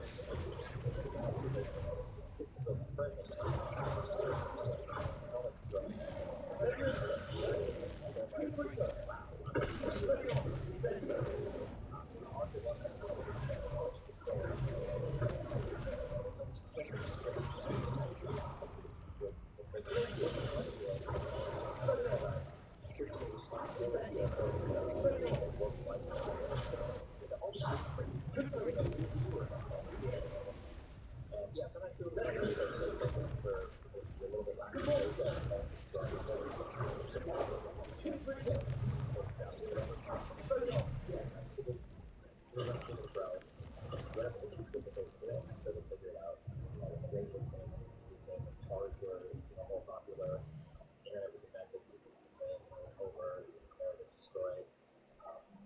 culture is rotting and decaying, and Elvis Presley is too sexual, and it's all the same arguments for second that we're guys do. No, and I totally see that. I guess my thought process more is about, and it's something I've talked about to my kids, is that when we grew up, maybe how screwed the system was, we just didn't know about it, right? So we still trusted our president, we trusted our police, we still believed in corporations, we believed that we learned about food and all of that was correct. And I look at this generation and it's like they have huge issues with government, they have huge issues with police, they have huge issues with knowing they don't believe anything about anything that was said. They're in action. And it's just like, I don't know how this generation really knows how to navigate and get through the process of understanding what's important, deciding what their values are, what their ethics are, what their plans are moving forward. It feels like there's a lot of confusion amongst this young generation about either whether or not they should go to college or those types of questions. Is that something that you're sensing as well, or what's your... I mean, different answers to different things. I do agree with you that this should one people need to do better, just to reduce the consequences a lot better. When it comes to learning good habits, when it comes to learning anything, but that has to be one of the most important things when it comes to learning is that you have feedback that is like directly related to your action. Like if you're disciplining a dog, a lot of people sometimes get home, they see the dog into the cab, they grab the dog and they drag them over and say, oh, it's not good or not to take away from the feelings of the pets, but like the understanding that an animal can visualize temporally, chronologically events that have happened, climb to that route now, they're doing it, it doesn't really work that way. If we're training an animal, like if they're doing that thing, you need to practice and then they Hello there. In the market for portions, I argue, how to train an animal. Some things are cool enough. Like I've seen, like people like shot callers. Before there was a full drama and a concentrator, whether it's shot caller or dog. I've only ever seen shot callers twice in my life prior to that, and both circumstances where the dogs are worthy, I never saw them get shot. I think they were related to like defense stuff, and I think another guy used it for training. You don't have it on while training, but like when the dog is trained correctly, like they learn these things instantly. Like one or two corrections is all they need. Like if they do that thing, and then there's a correction, they don't do it. Because one, they don't want to. They want to be happy with dogs. They go to the domesticated one, and then two, they associate it with a particular thing. So all that to say that coming back, we wrote in a lot of the associations. I don't think we do a better job at bringing them back. I hear a lot of people, I get very upset when I hear people who are talking about defunding college research for medications and stuff, when they think that all the vaccines are taken opportunities. And now these people are losing 100 pounds because they're on, some GLP-1 agonists or whatever. And I was like, excuse me, you just spent all this time trying to help me with the FDA was, help you all these things. Like, why are you taking these injections, these shots from, research that's publicly funded, big pharmaceutical companies that's now being sold by like the doctors? So you're trusting what the benefits do, but otherwise you don't. I think that you have to go to more directly and the messages that they're selling unequal with the lifestyle for living, and it's hard to even figure out what's like, well, I don't know what's good and what's not good. This guy says this thing and he seems to be doing well. So yeah, he's not doing well because of the things he says. He's a big hypocrite in all the regards too. So yeah, but that gets into a whole thing. And it's different depending on the thing. But so that's the thing that would happen. Like you find a college education and MD and everything else, people would definitely take these medications when they think when they know for sure like, oh, I think it's good. But I like to say untrustworthy. You mentioned the college thing. College is a very interesting thing. It's very, very, very popular online. It's very popular. Every time you talk to these guys, oh, you have kids? Oh yeah, how old are your kid? 16? Oh, are you sending him to electrician school? Are you going to tell him to become a podcaster? It's like, well, no, my kid's going there. It's like, interesting. It's interesting that all of the elite media, whatever people, who are all telling you how horrible and terrible college is, all of their kids are going to elite institutions or at least very, very good state schools or whatever. I don't see you sending your kid to all these other places to gain life experience with somebody else. It's somebody to make the house these people are living in. It's probably not true. If we could all agree on one share Nothing like finding just the right thing. size public conversation, what would that too soon that the person across the aisle from you is dealing with the things and things in the best interest of the country. If when you start believing that people are together by people fundamentally, it's very, very, very bad. This doesn't necessarily apply to like political people or believe people because they can have bad misaligned beliefs, but their misaligned beliefs are only properly if they hijack other people's intuitive sense of like what is good for the country. Is there anything that we haven't thought of speaking that would be smart to like include in this conversation, whether it be about civil debate or misinformation or anything that we should be thoughtful and aware of in terms of consuming information and sharing it?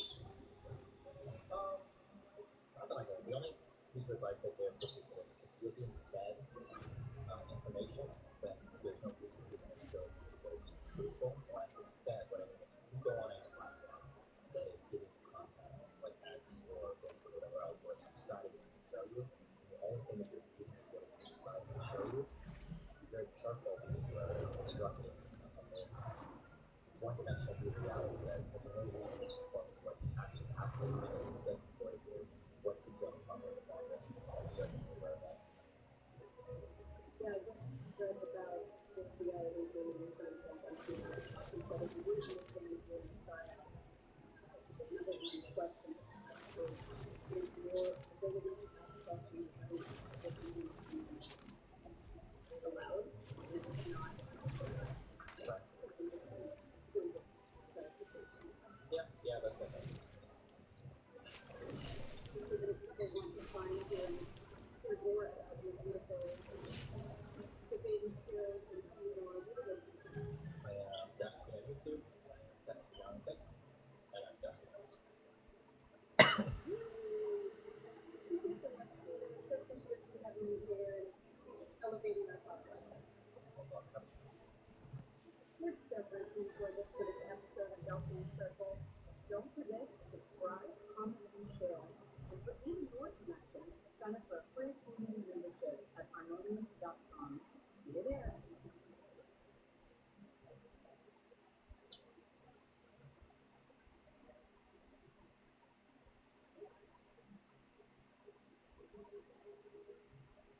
Like growing and cannibalizing that part of the party. So my function that I see myself sort of right now is strengthening the with left resistance against the infiltration from the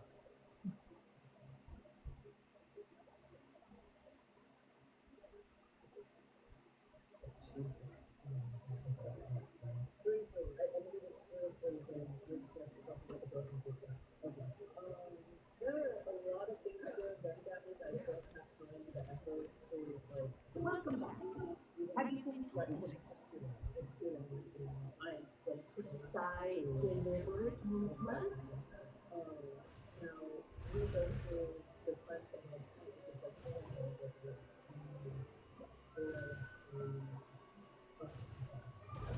So here's the thing. If you levy things at me, I can defend myself.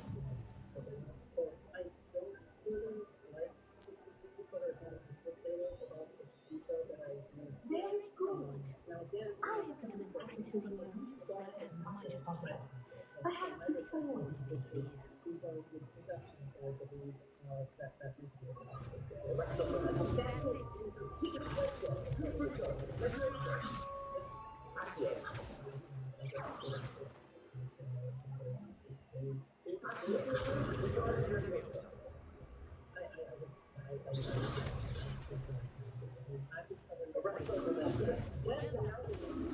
On your way to mastering art. things I think we spend on the person have to reflect myself. Because in my opinion, like ultimately, I think my number one priority is for like testing samples specifically. Okay, like this stuff is just a fucking side thing to this time. Nobody actually cares. Anyway, just that. It's also that I don't want to have bad blood for some of these people because, like, well, I'm pretty sure that anybody who isn't crazy would hear all the things that I'm saying and just be like, yep, that chick sucks. Yep, I already knew that. Okay. because I did consider not addressing this entire thing, but then I decided that because the entire reason I was watching during this time, and because like nobody else was streaming during this time, and they probably got a lot of attention during that time, I needed to like this was a typical like to the school for myself. Okay? I'm not speaking for Dave, I'm not speaking for Black Cat, I'm not speaking for anyone else, okay? I'm not speaking for anybody. It's like it's not like it's like that. I don't know. There's a few people in here that like don't really like know that much about like anything that's going on, and they kind of get their information from food shops. So that's like part of why I'm like sad. She's just able to like be those people thinks about me, and they're just like, wow, that girl sounds crazy. That girl sounds mean. And I'm like, God, like this is like I thought you were cool. Like So here's the thing. There are at least one person in that group chat that is like does actually get the information from me, I believe, but the rest of the people either do not at all. Like this probably be applied to like one or two people out of like the multiple people that are in there. So I don't like this categorization because a lot of people get information on their own. In fact, that's why they're in the group chat in the first place, is because they are proactive on their own. If they're not proactive on their own, they wouldn't be there in the group chat in the first place. And it would make no sense for me to track people. Have you finished your assignment? For the fact that I view them as like independent peers, basically, more than Okay. resources. If they just be dangerous, we're not going to That's not something that's happening. Okay? So this is Defendo! so Defendo Patrono! I decided to try this company. Yeah, that shit's dope. Oh, it's Very really good. I really like this company. Yeah. And Blacko, I love Blacko. I'm always miss talking to you last night. I just wanted to hang out, play games. This sucks, but also like this is. I think I just need to get over this idea that I can like do everything all at once. I have my patience. It's a pleasure to have a student like these.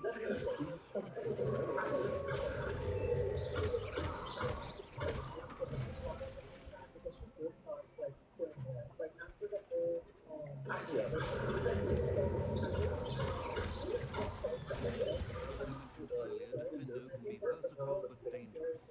I think she was also talking like Solomon. But she was definitely the person who was participating at least in the group chat. Like this is just like this is not like a subjective opinion, this is a fact. Okay? I think out of everybody in the group chat, I think she was the one that participated at least. And I don't think that she was friendly with everybody. I wouldn't like assume anything like when he told me that they were actually friends with groups. So to me this is a weird like characterization because again, like if she wanted to be friends, like nobody would say no because people in the group chat were praising her because of the shit. So it's like for me I'm like really confused about that, I guess. But anyways, it could be like this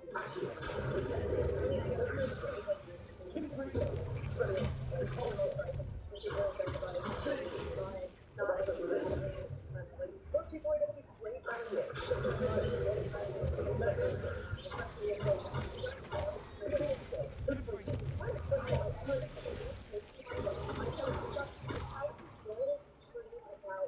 Like I just wanted another friend. Say friend, like I guess we became really at some point, but like I just wanted another friend that wanted to fucking stream shit about Destiny Drive and also like kick you with about like real stuff. Like that's like I just think I'm not gonna have that. I'm just never gonna have that. Unless like maybe like I stream it. I'm not going to comment on this because this is like her talking about herself and I'm not here to judge her personal goals. This is Nick's. She's The sun, though. Blew up a little bit due to the whole like Nick college like that's being pregnant with this one. Essentially, she was like essentially just picked out of yours and others that just studies with. And I still remember during that time that I think I was defending Luke's in her group. And I think that when her YouTube got put out recently, I think I was also saying that was an unfair game. So Regularly and something like that. I mean, like I see you do it. Or maybe if Destiny fucking gets or goes into fucking shit after the lawsuit. I don't know. Happy unrivaled. The only thing you can really do is just like toss up and keep solving something. That's what I bring to my office. It's on there's the stream, but like for the most part, whenever like Destiny soccer stuff, I don't watch that shit. Now, why not practice the most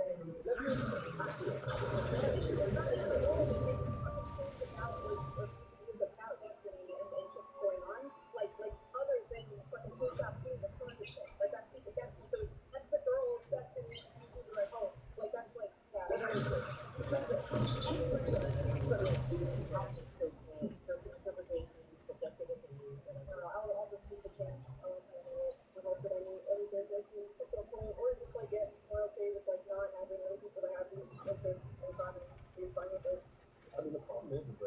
So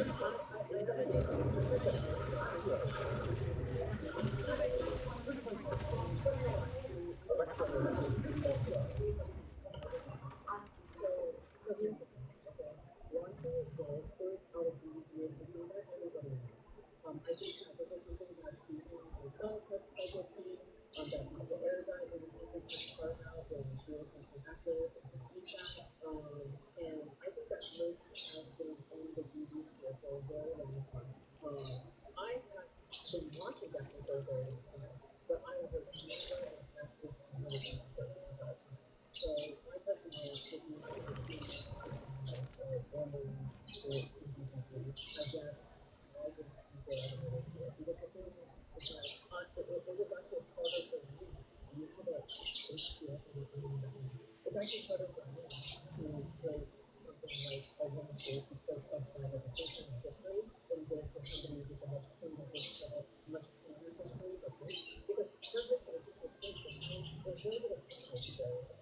So in my opinion, there's nobody who's better suited for either one. I have like the transgender type of it. But another thing is that like it's kind of in my opinion maybe it's just possession. But like I see myself in the police and sort of it's hard to get system to accept me in those spaces. So I was just listening to the reason why I decided to put together this because my like the past few years this winter limit for a role to actually stand up to the snippers and actually make very good arguments. And in my opinion, it's like, yeah, but it's me. In this group, there's nothing I'm gonna do to stop you. Honestly, like, Non vedo molto intanto per cercare bene. there's like no stopping me from anyone. It's the best I It used to have that. It was a lot better. It used to be a lot better. I think the problem is that like you really just have like I will please get on the Welcome to the Armchair. so to be understand how you work and stuff like this. It's a very like on 100%. So that would be like pretty much like nobody is stopping people like Corsair or Words to create this kind of content on their own. It kind of feels a little bit weird to have this like kind of, I guess, the tendency of this, like, oh, free shop is the only one. You basically start now or like, oh, free shop is the only one. Now, yeah, I can sit there and stuff like ego, right? And say that for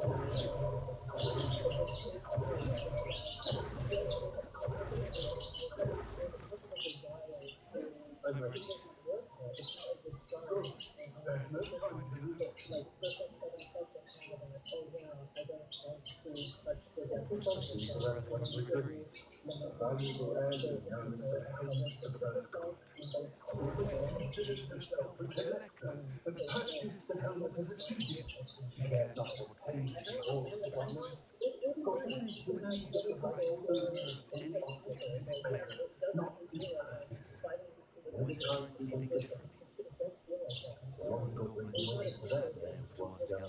The differences between our tribes and I don't believe those to be instrumental. I found myself traveling with too.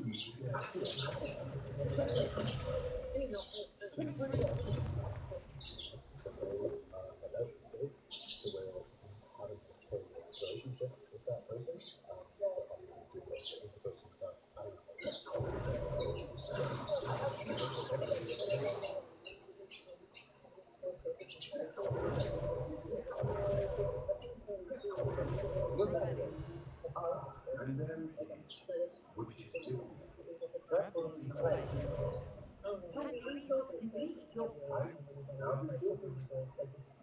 I'm just talking about the factual things that are being said. To differ from what she's using. So again, like this insinuation, basically overall, there's this kind of insinuation of like me having. It's really weird. I wish So it's insane. All of what the orbitals though, I'm honestly just going to curious. Same space. I've seen like how and stuff. And just kind of just there are really good for the word stories. Just like this. Destiny, like it would be nice to just have personalities who are like their own distinct people. It's commonly pushes to. Just for the record, I was actually saying this right now, but I'm just going to in this case, it's The Pulsar. actually done the whole like streaming, bring people for drawing, bringing people to dedicate their beliefs and differences stuff before. I've done it before. And I think in my first year, I have got people from Twitch Play, the Diamond Twitch Play, to come on to my stream, to essentially like argue things out. Like, for example, fucking, it's shit.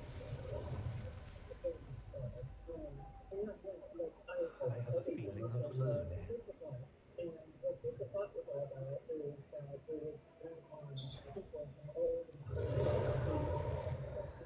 where it's like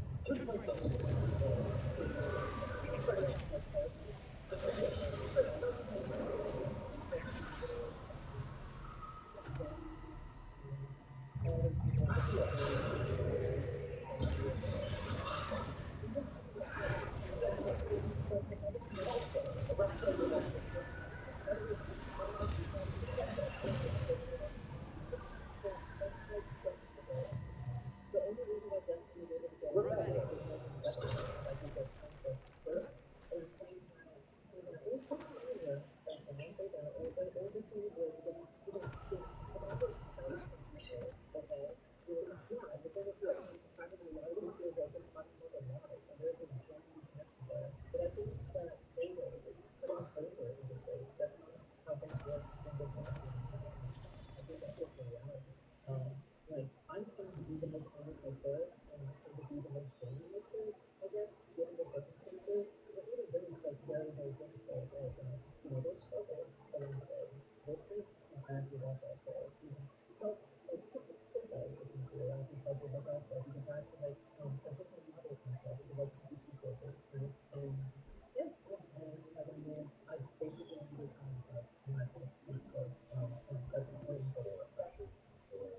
You just enjoy watching people calm down. And that's what I'm trying to do. It's just like,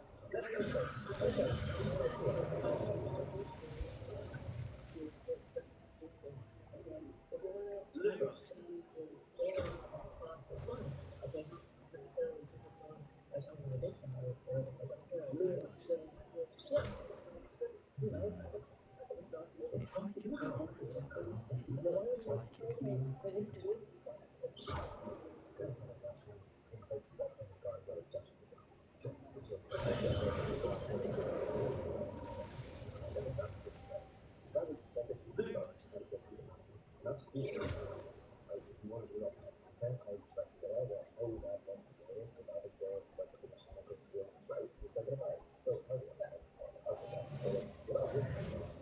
I really want to see for this just like the space, but I think that's only going to happen. Like, basically, what you're going to do is I'm not sure per se, because I'm going to interpret this in the best way possible. I don't think person actually means that everybody in the group chat is like not normal or something like that. But I feel like there's a thing for some that didn't really very careful about very well that I think that people would be on the future side is because I don't know, I feel like this is physical deeds, right? Like distance personal friend is in the group chat. You have other people who are like, oh, everybody in the group chat, they're sleepers. So I think that's the situation. And like from my perspective, basically. So there are a lot of people in my audience who say the average age of my audience is 30 to 40. Yeah, like 30 to 40. So those people who have families and have children and have a house.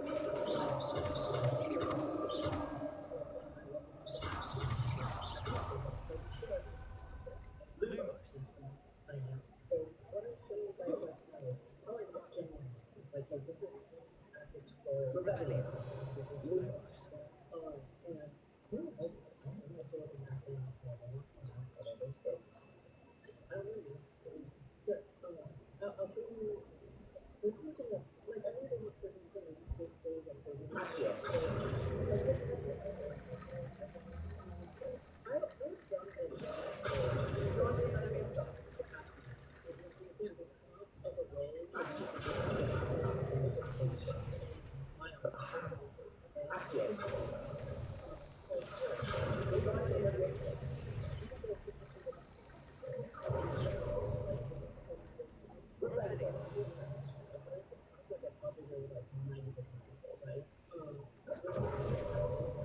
take that.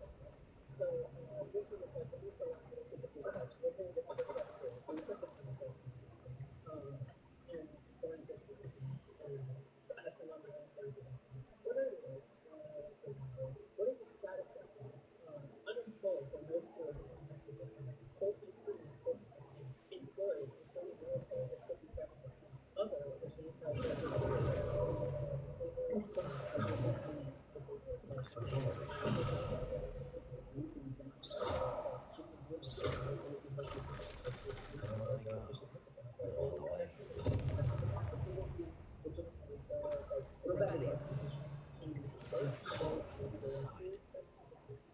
so 57%, 57%, which is fine, it's okay because they're like jobs, like these it's just so frustrating because people keep saying, oh yeah, my community is chasers. I'm not saying that all of saying is not saying just about which I think grotesquely untrue, grotesquely, factually, statistically untrue. Like, here, there were so many people worried my comments about children that by default makes me sense. Oh, yeah. So, this is proof. I'm just showing how that just for the sake of clarity. From here, is it so,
Shit.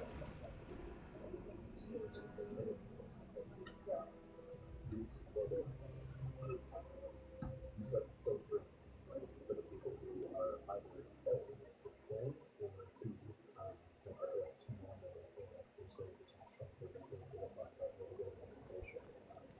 Hopefully you get rid of the beat how it used to be.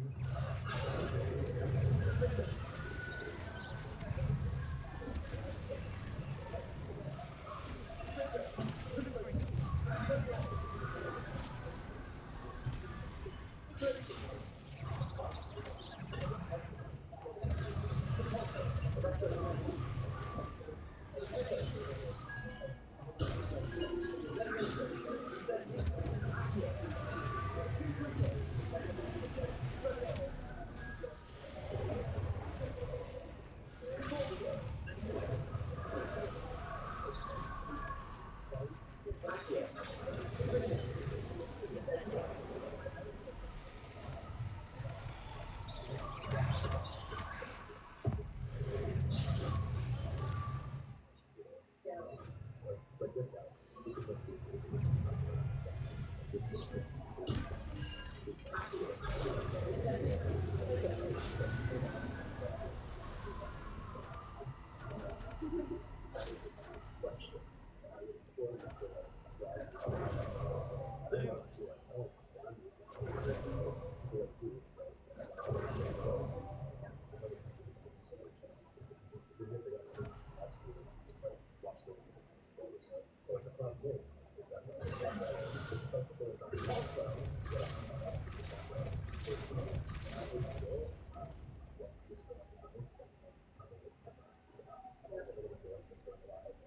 I'm okay.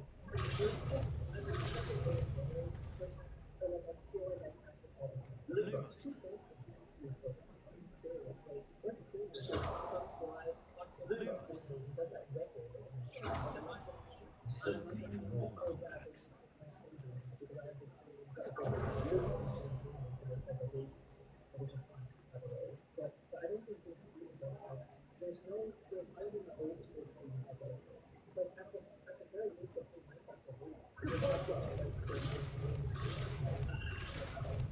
feels like because I don't really say that the left experience of streaming. I don't know. It feels from my perspective it feels weird. That's what important. There are some weird tricks when it comes to streaming, and I feel like we can also have a good I think having a streamer, you actually compromise a lot.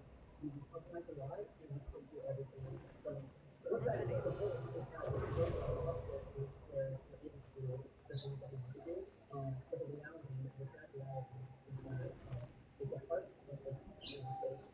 Nobody is going to care about you unless you make yourself known. That is how it is. I'm not saying that I'm undermining people on purpose or I'm trying to sabotage people's lives, right? Remember, people know that like I have every right to do such a thing in ways before it, but then it was only afterwards I decided to destiny. So I basically like that was that live Dustin Bacon. Every single time Dustin Bacon was so it's like I'm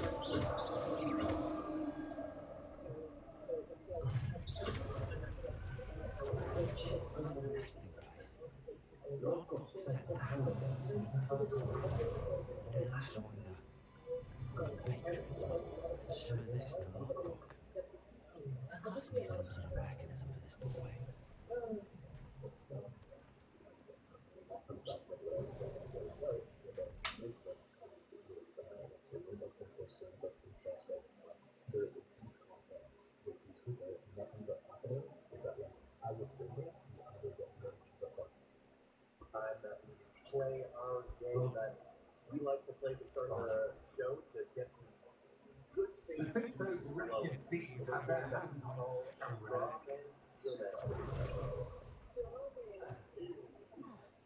So much like the game sounds, this is a game where we give you a straw man argument that is a poorly constructed argument about the movie on Silver. And the argument is targeted to what we expect to not agree with.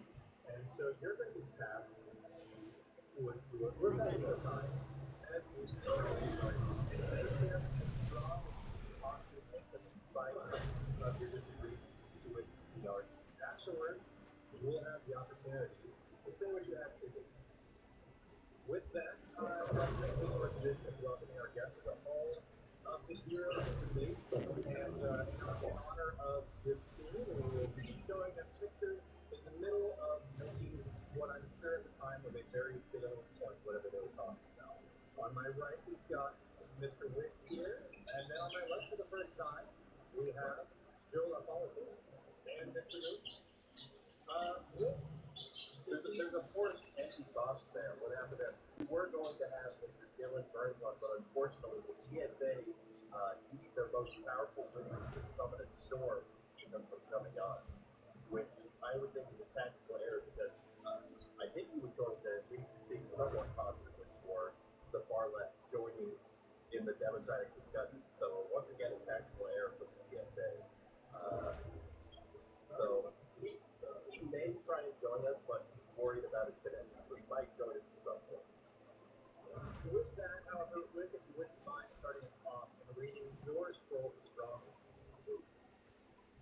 Or with the big effects. But that is adequate threat, right? So we need the broadest and with that we need to work on Orphan, and even not the farmer. Oh, okay. My expectation. I think so, personally. I think that it's, but I would expect that you might have some disagreement. In spite of that disagreement with that stance, though, can you find the liquidity of this stance? Maya is such an existential threat to our country that we do have to accept from supporters and ally ourselves with otherwise, that is we avert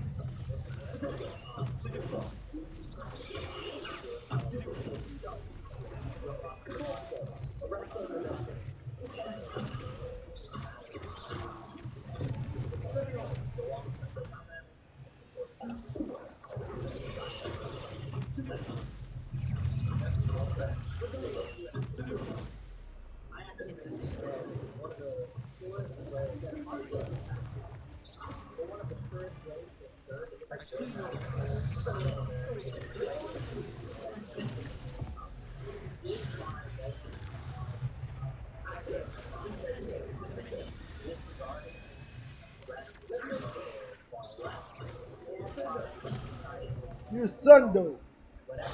Okay, okay, I'm getting a hang of it.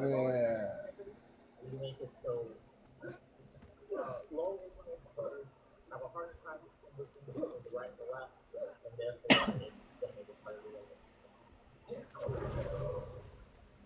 Yeah, that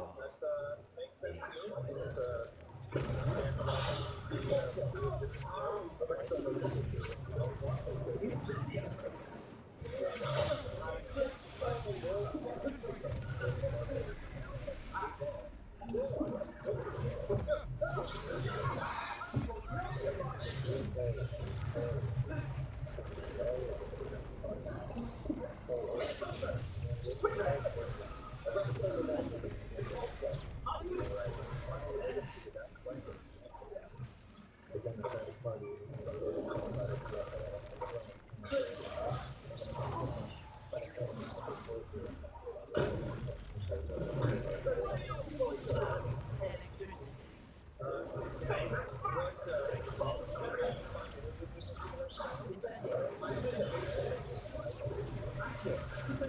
I think it's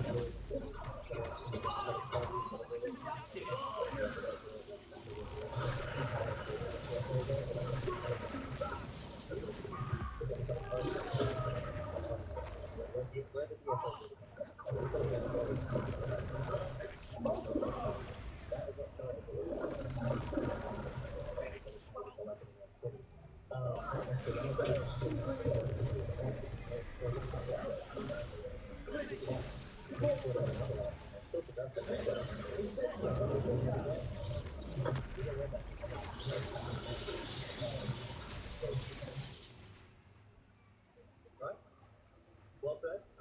Then we will move on. Last but certainly not least, Mr. Google, if you wouldn't mind, reading the next one. It would be better to have Stalin, Mao, or the dreaded Francesca Hall in my starting any sort of position over a hard state.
a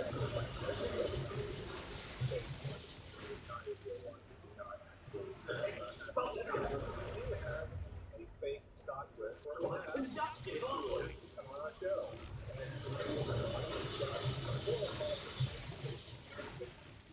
All waiting. Fake shares with the fake server with we call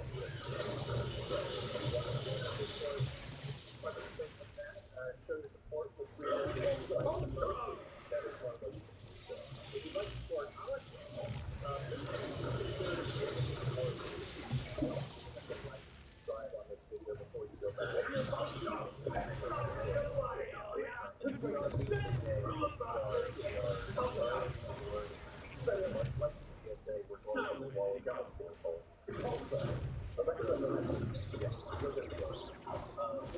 With that said, we have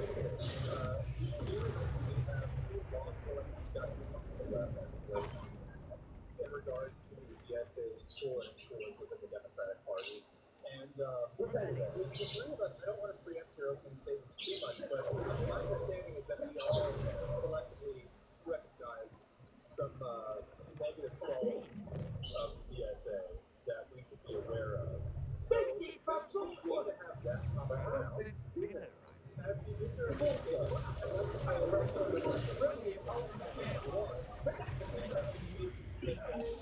more dangerous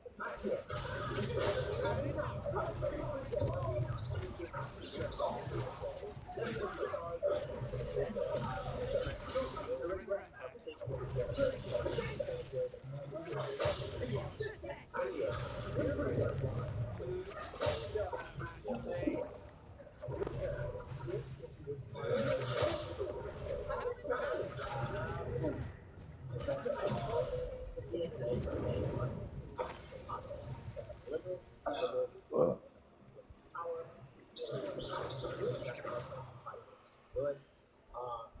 The DSA, we're going to support the civil service practice. That would block different obstacles and brought them into control when they interfere with their being. Bias comes from a different idea. This game, but two opposites. Liberal and secular independence, right, is not really regular. It's something to overcome.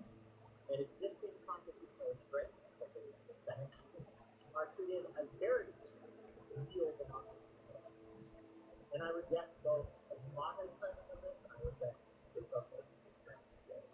I don't want a right-wing government powerful enough to oppose its vision of America or anyone else, and I don't want a socialist powerful enough to oppose its vision either. I think people are taking DSA as a threat not as seriously as they should. Not to say that they're going to snap our fingers and wake up tomorrow and then social utopia, that whole thing, right? Where they subverted the Democratic Party. But hours later than you think, they already have a lot of influence in media, academia, and with staffers, in politics. And it's a real problem, and we need to wake up and think of it. Just talk about it. Don't feel like you're going to say, yeah, I would vote this for now over Trump. No, you should. Don't vote for the national election. Don't vote for it. Don't vote for the person who wants to abolish that. You can not do your vote. Beautiful. Much appreciated, Rick. Thank you so much for being here once again with us. Jola, would you mind giving us your opening statement on that? So I don't think DSA is as dangerous for a couple of reasons. So number one, it is the lack of ability to get power, but also who the DSA really is. Now, MAGA is made up of radical, 50 plus year olds, maybe between the ages of 45 and 70 or whatever. The generation that was left poison the most. They are very stuck in their ways. They're going to be like that forever. These are the people that supported George Bush, and he was saying crazy shit like, it's a holy contest for us to go to Iraq. These people are not going to ever change. But the young people, I know people who were probably people they were based on when they were in their 18s, 20s, 30s, especially during Hillary and Clinton she very quickly, when they were black both of these girls, she very quickly they realized just like normal regulars as they got. The DSA is a bunch of kids. There are very deep issues on just the social environment around the DSA, and we can think about how we can have circles that make it really easy to get young people attracted to the DSA, which is something we're going to get into. With this sort of kind of conversation, and also the ability to get power in America, they can fuck with everything that has ever been in America. So I really don't think that a lot of it's appropriate. Republicans can have a majority white Christian football, and the DSA can barely even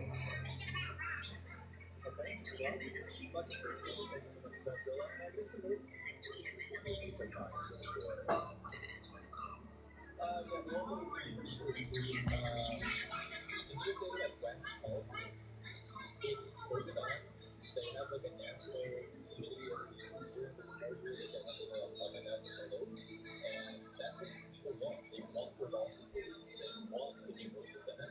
They want to have open borders. So why should we not be scared? They're telling you exactly what they want to do. I don't understand people who are like, oh well, they'll not be able to do it, blah blah blah. These people are at a crucial point where you kind of need to kill the baby and the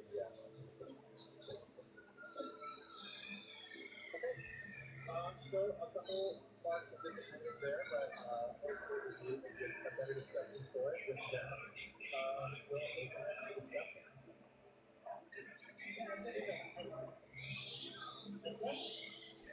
I guess I just don't like this idea that many of the left have decided to moderate this channel and want to be very but they're getting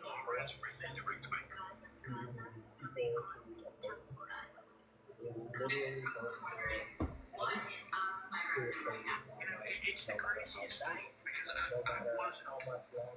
wasn't curious what was up there. Okay, but I'm pretty sure you're gonna show me anyway.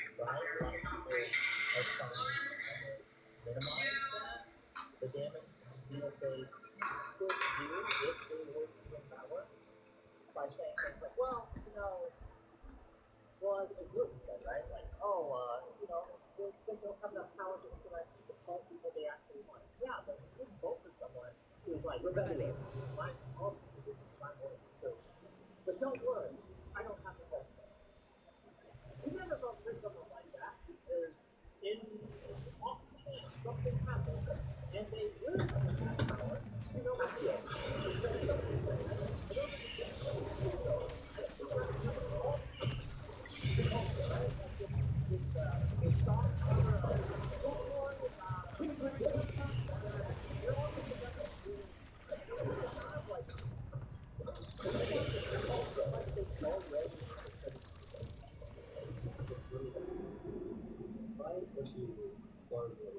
is that I don't see people like you with criticizing the Democratic Party. I know we've had this discussion before, but if you go to a local Democratic Party or like Democrats, maybe whatever, Democratic, maybe I don't know if you're on the cover of Democrats.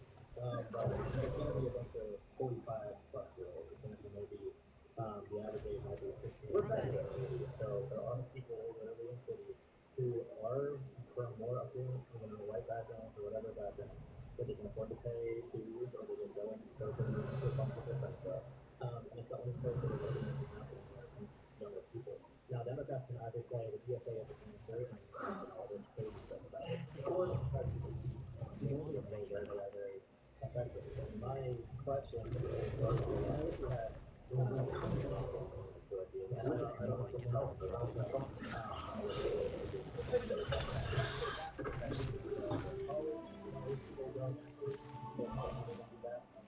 yeah, it's really difficult to find that balance. I feel like we can defeat the DSA rather easily. I genuinely, I know people saying the secret DSA agent. I think people saying that about me is honestly part of the brain rot. The Hassan determination syndrome happening online. But do you think I'm not going to be your ally in your movement?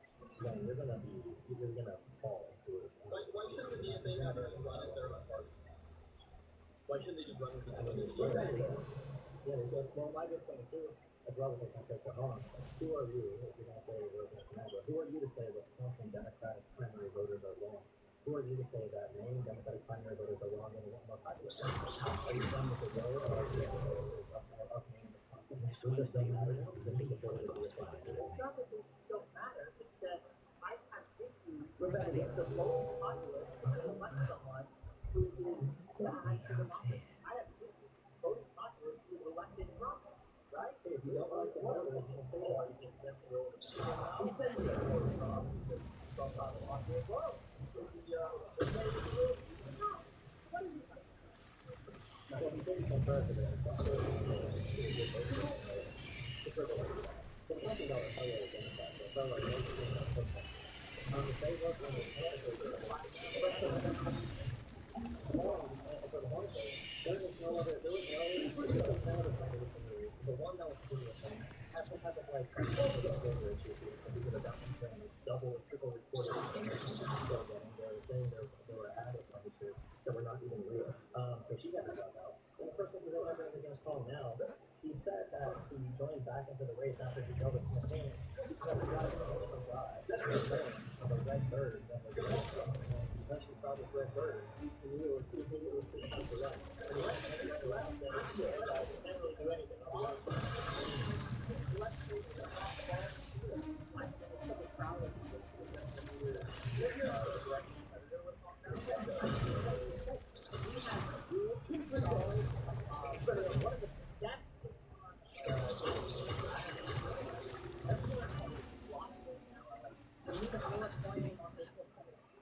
This guy, Powell, comes out and is like, well, no moratorium. We could regulate them and maybe some addressing even the environmental effects that people are concerned with, but we should be building data centers have revitalized the Delta. And being every data center is on like in today's accurate. It's just it's what makes us more leader and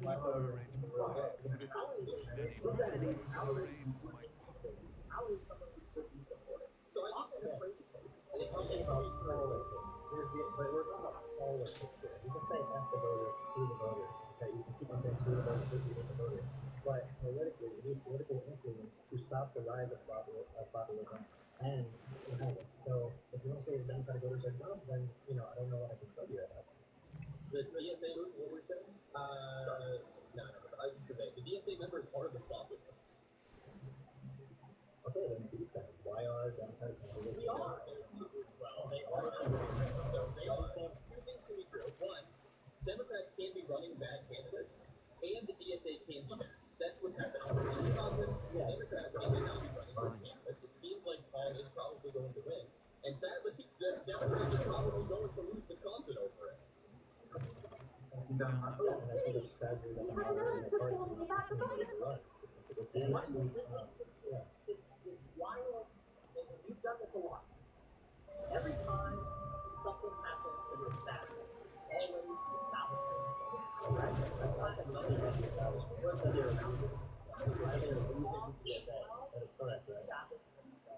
sometimes it's okay to acknowledge that there are bad actors on the other side who are capable of being of having agency, and their agency is lying to the public and pushing bad candidates that gives the voting. And Paul's not a good liar, man. She's not a good liar. She's really bad at it, to be honest. She came answer a question about Thanksgiving. She's like, I love Thanksgiving because I'm upset, and I'm going to use that to bring people all around the table. She's a terrible candidate. My question again is, why are there no moderate? And by the way, the post can be off for 25 minutes, and I would be happy, to be honest. I don't want her to run that. I think she's a disaster. But my question again is, why can we not have any accountability for Democrats who are losing for these types of candidates? Like, we have to have some. What do you mean, no accountability? I mean, they are having accountability. They're going to lose. That's the accountability. Yeah, but from liberal commentators like myself, for example, I cannot stand Cory Bush. She lost by like 50 points to her opponent, Wesley Bell, and then called him a Republican. I'm extremely critical of her. She lost by 50 points, and she called him a Republican, which is not true. Now, yeah, that's really bad. But why is there no? I don't see any coverage from center commentators about the primaries on who is going to be the up and coming candidate. Why are we going to these terrible candidates like Janet Mills? Why wasn't Bella Barr is not supported from Why was supported? Why was Mallory McMorrow not supported? We had Mallory McMorrow right there. She was up, above. She was by far the favorite for Michigan. Mallory McMorrow. And guess what happened? All the progressive money went to Elshire, and then all the establishment and the students, Mr. McMorrow ended up taking. She was by far the Morning. favorite. And the establishment. Hindi na akong message ng gano'n. Last na yan, ha? Sabi mo.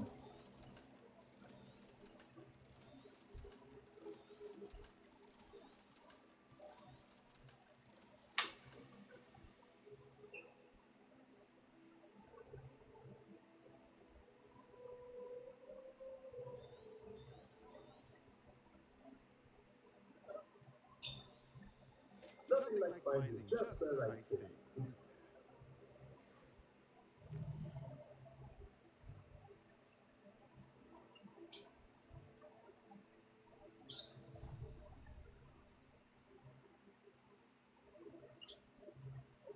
Rude.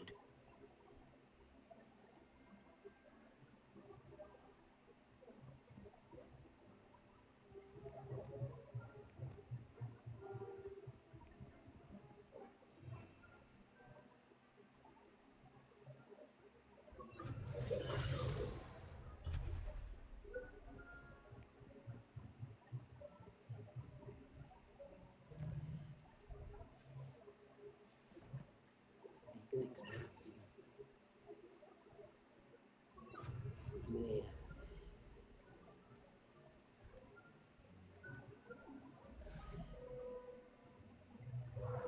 Most excellent.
Okay.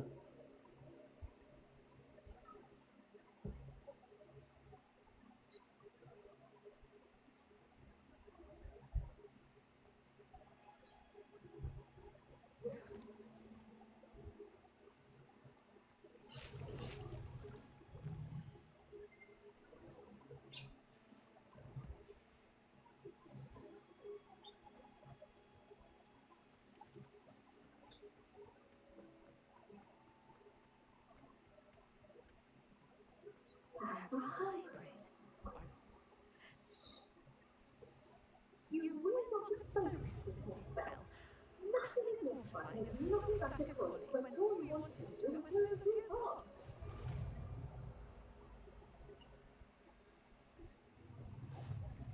What have you done? If you'd like to practice a bit more,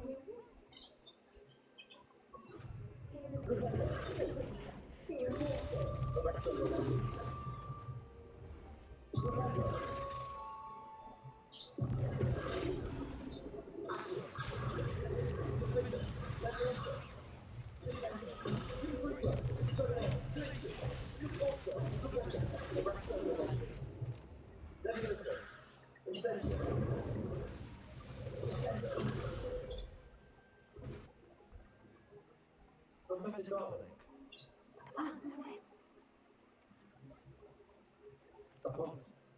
Apology.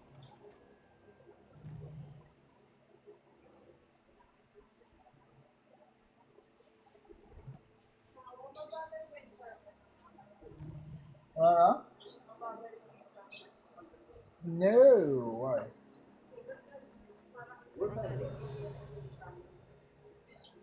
Hindi ko alam kung siya ako. Okay naman ako sa ano, sa ibang calls.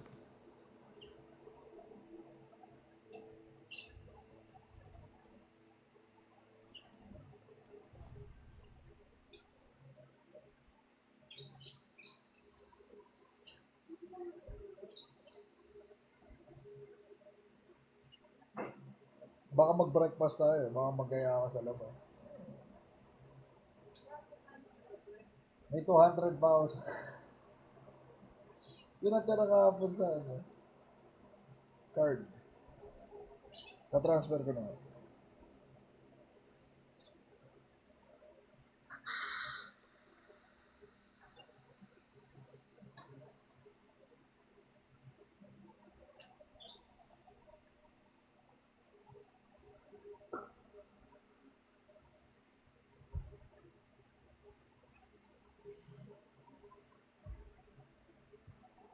Pagod ako, tanga na, alam mo, kahit may trabaho, live na ako eh.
Anong binili natin sa Mercury na ganong kamahal? Naka 12 months. Gamot mo ba yan? Oh.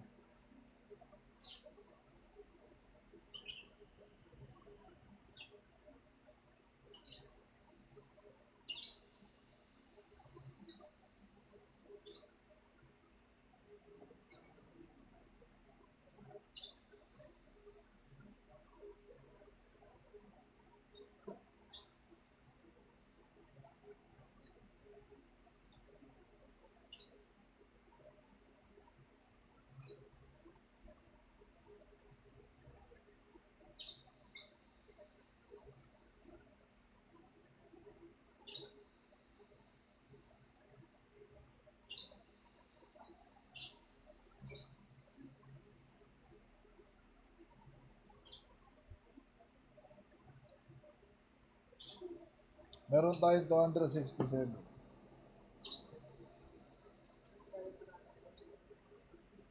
Pansit, pandesal.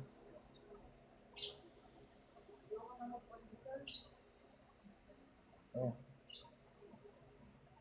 Pansit, kanin, lomi. Another has strengthened Pound's chest.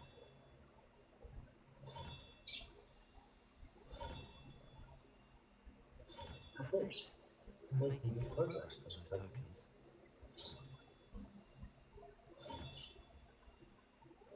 This Daily Peace trend is coming along nicely.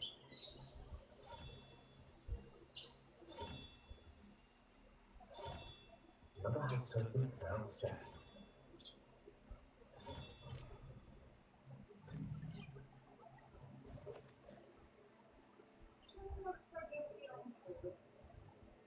Pwede.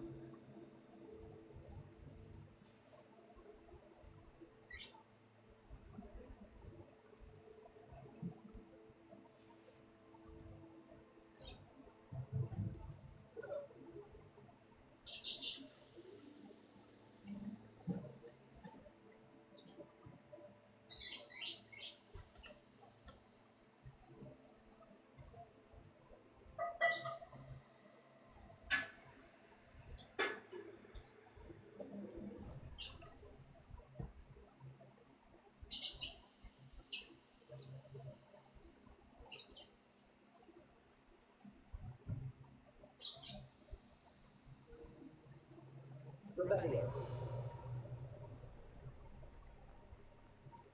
Hello, before. Oh.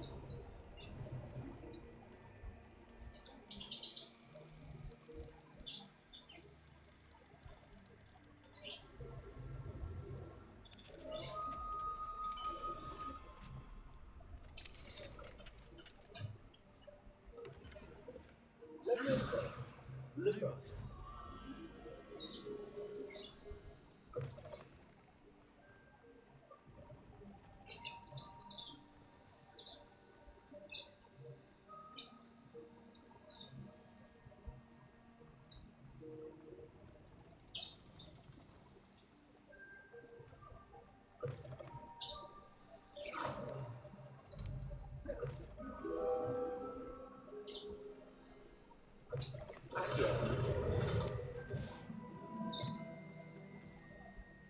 Hello, before.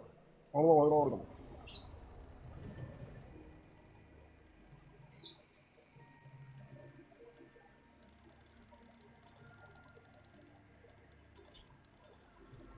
Aloha boss.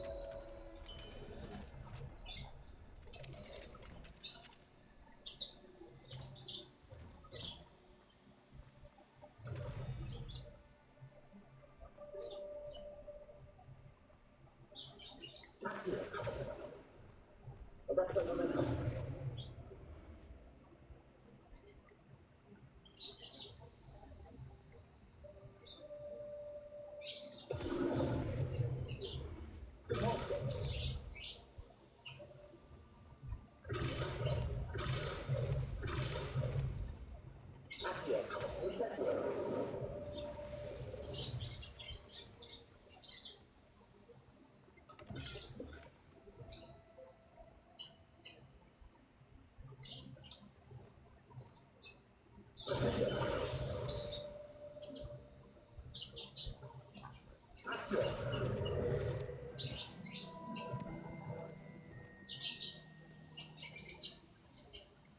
Arrest the momentum.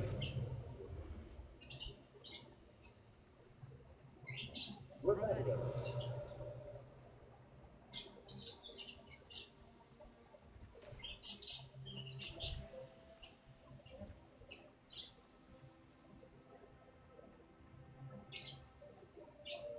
Arrest the momentum. Repulsor.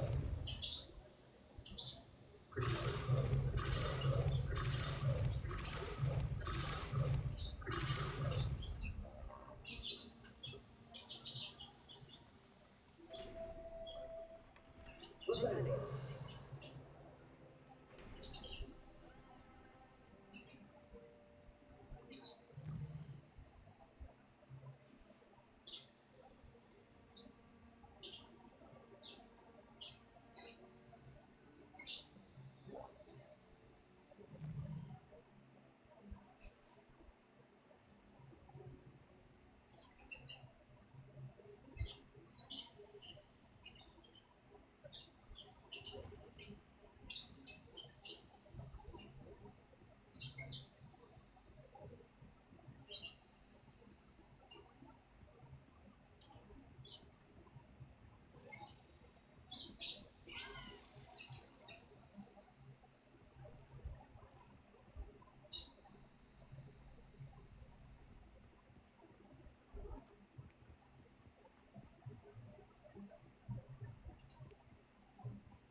Rebellion.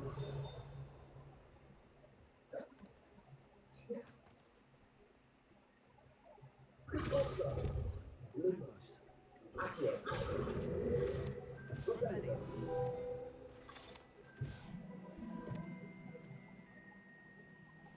Hello, Gamora. Hello.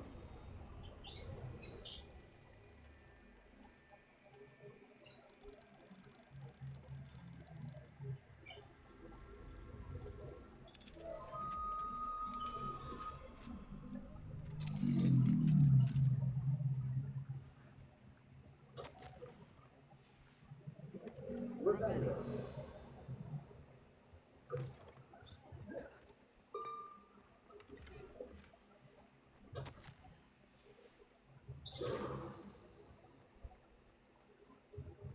Rebellion.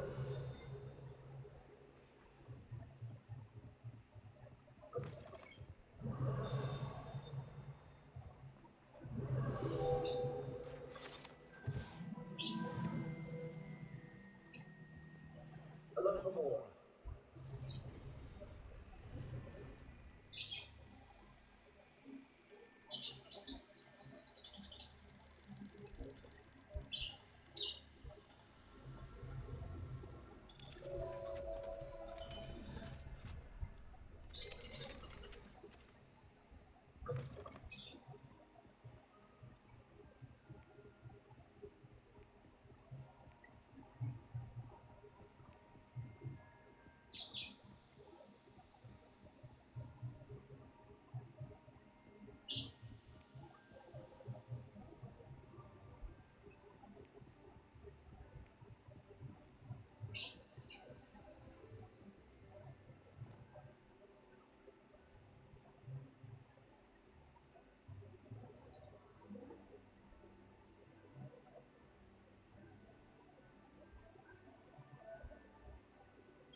Rebellion.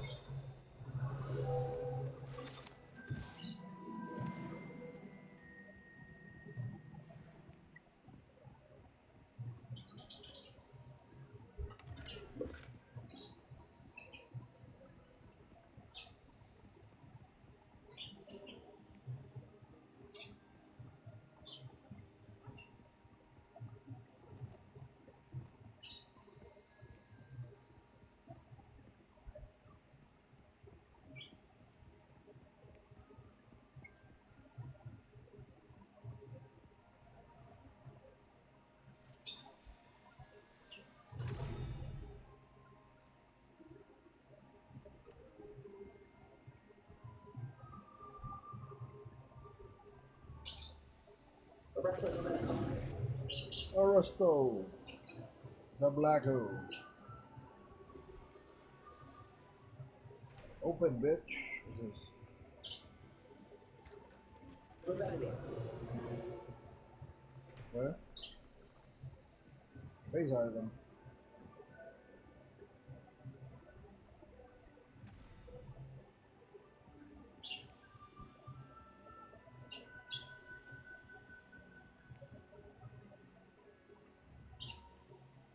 Arresta. In arresta. Open. Oh, nice.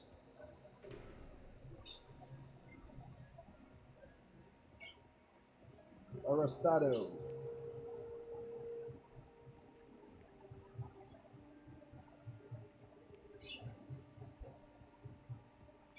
Torontado. The Minotaur. Arresto.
Unlock natin.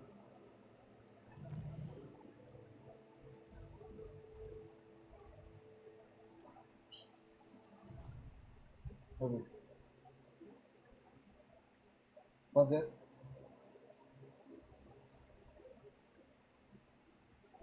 Budget lang ha, wala nang iba. Control yourself. Proud of all the potions you brewed.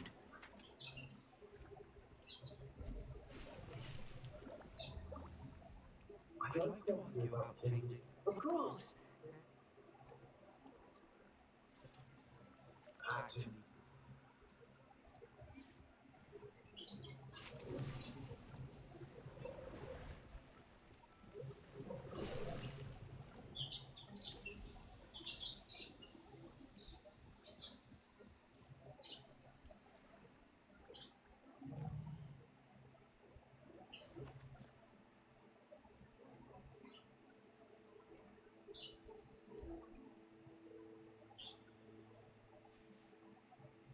Weird.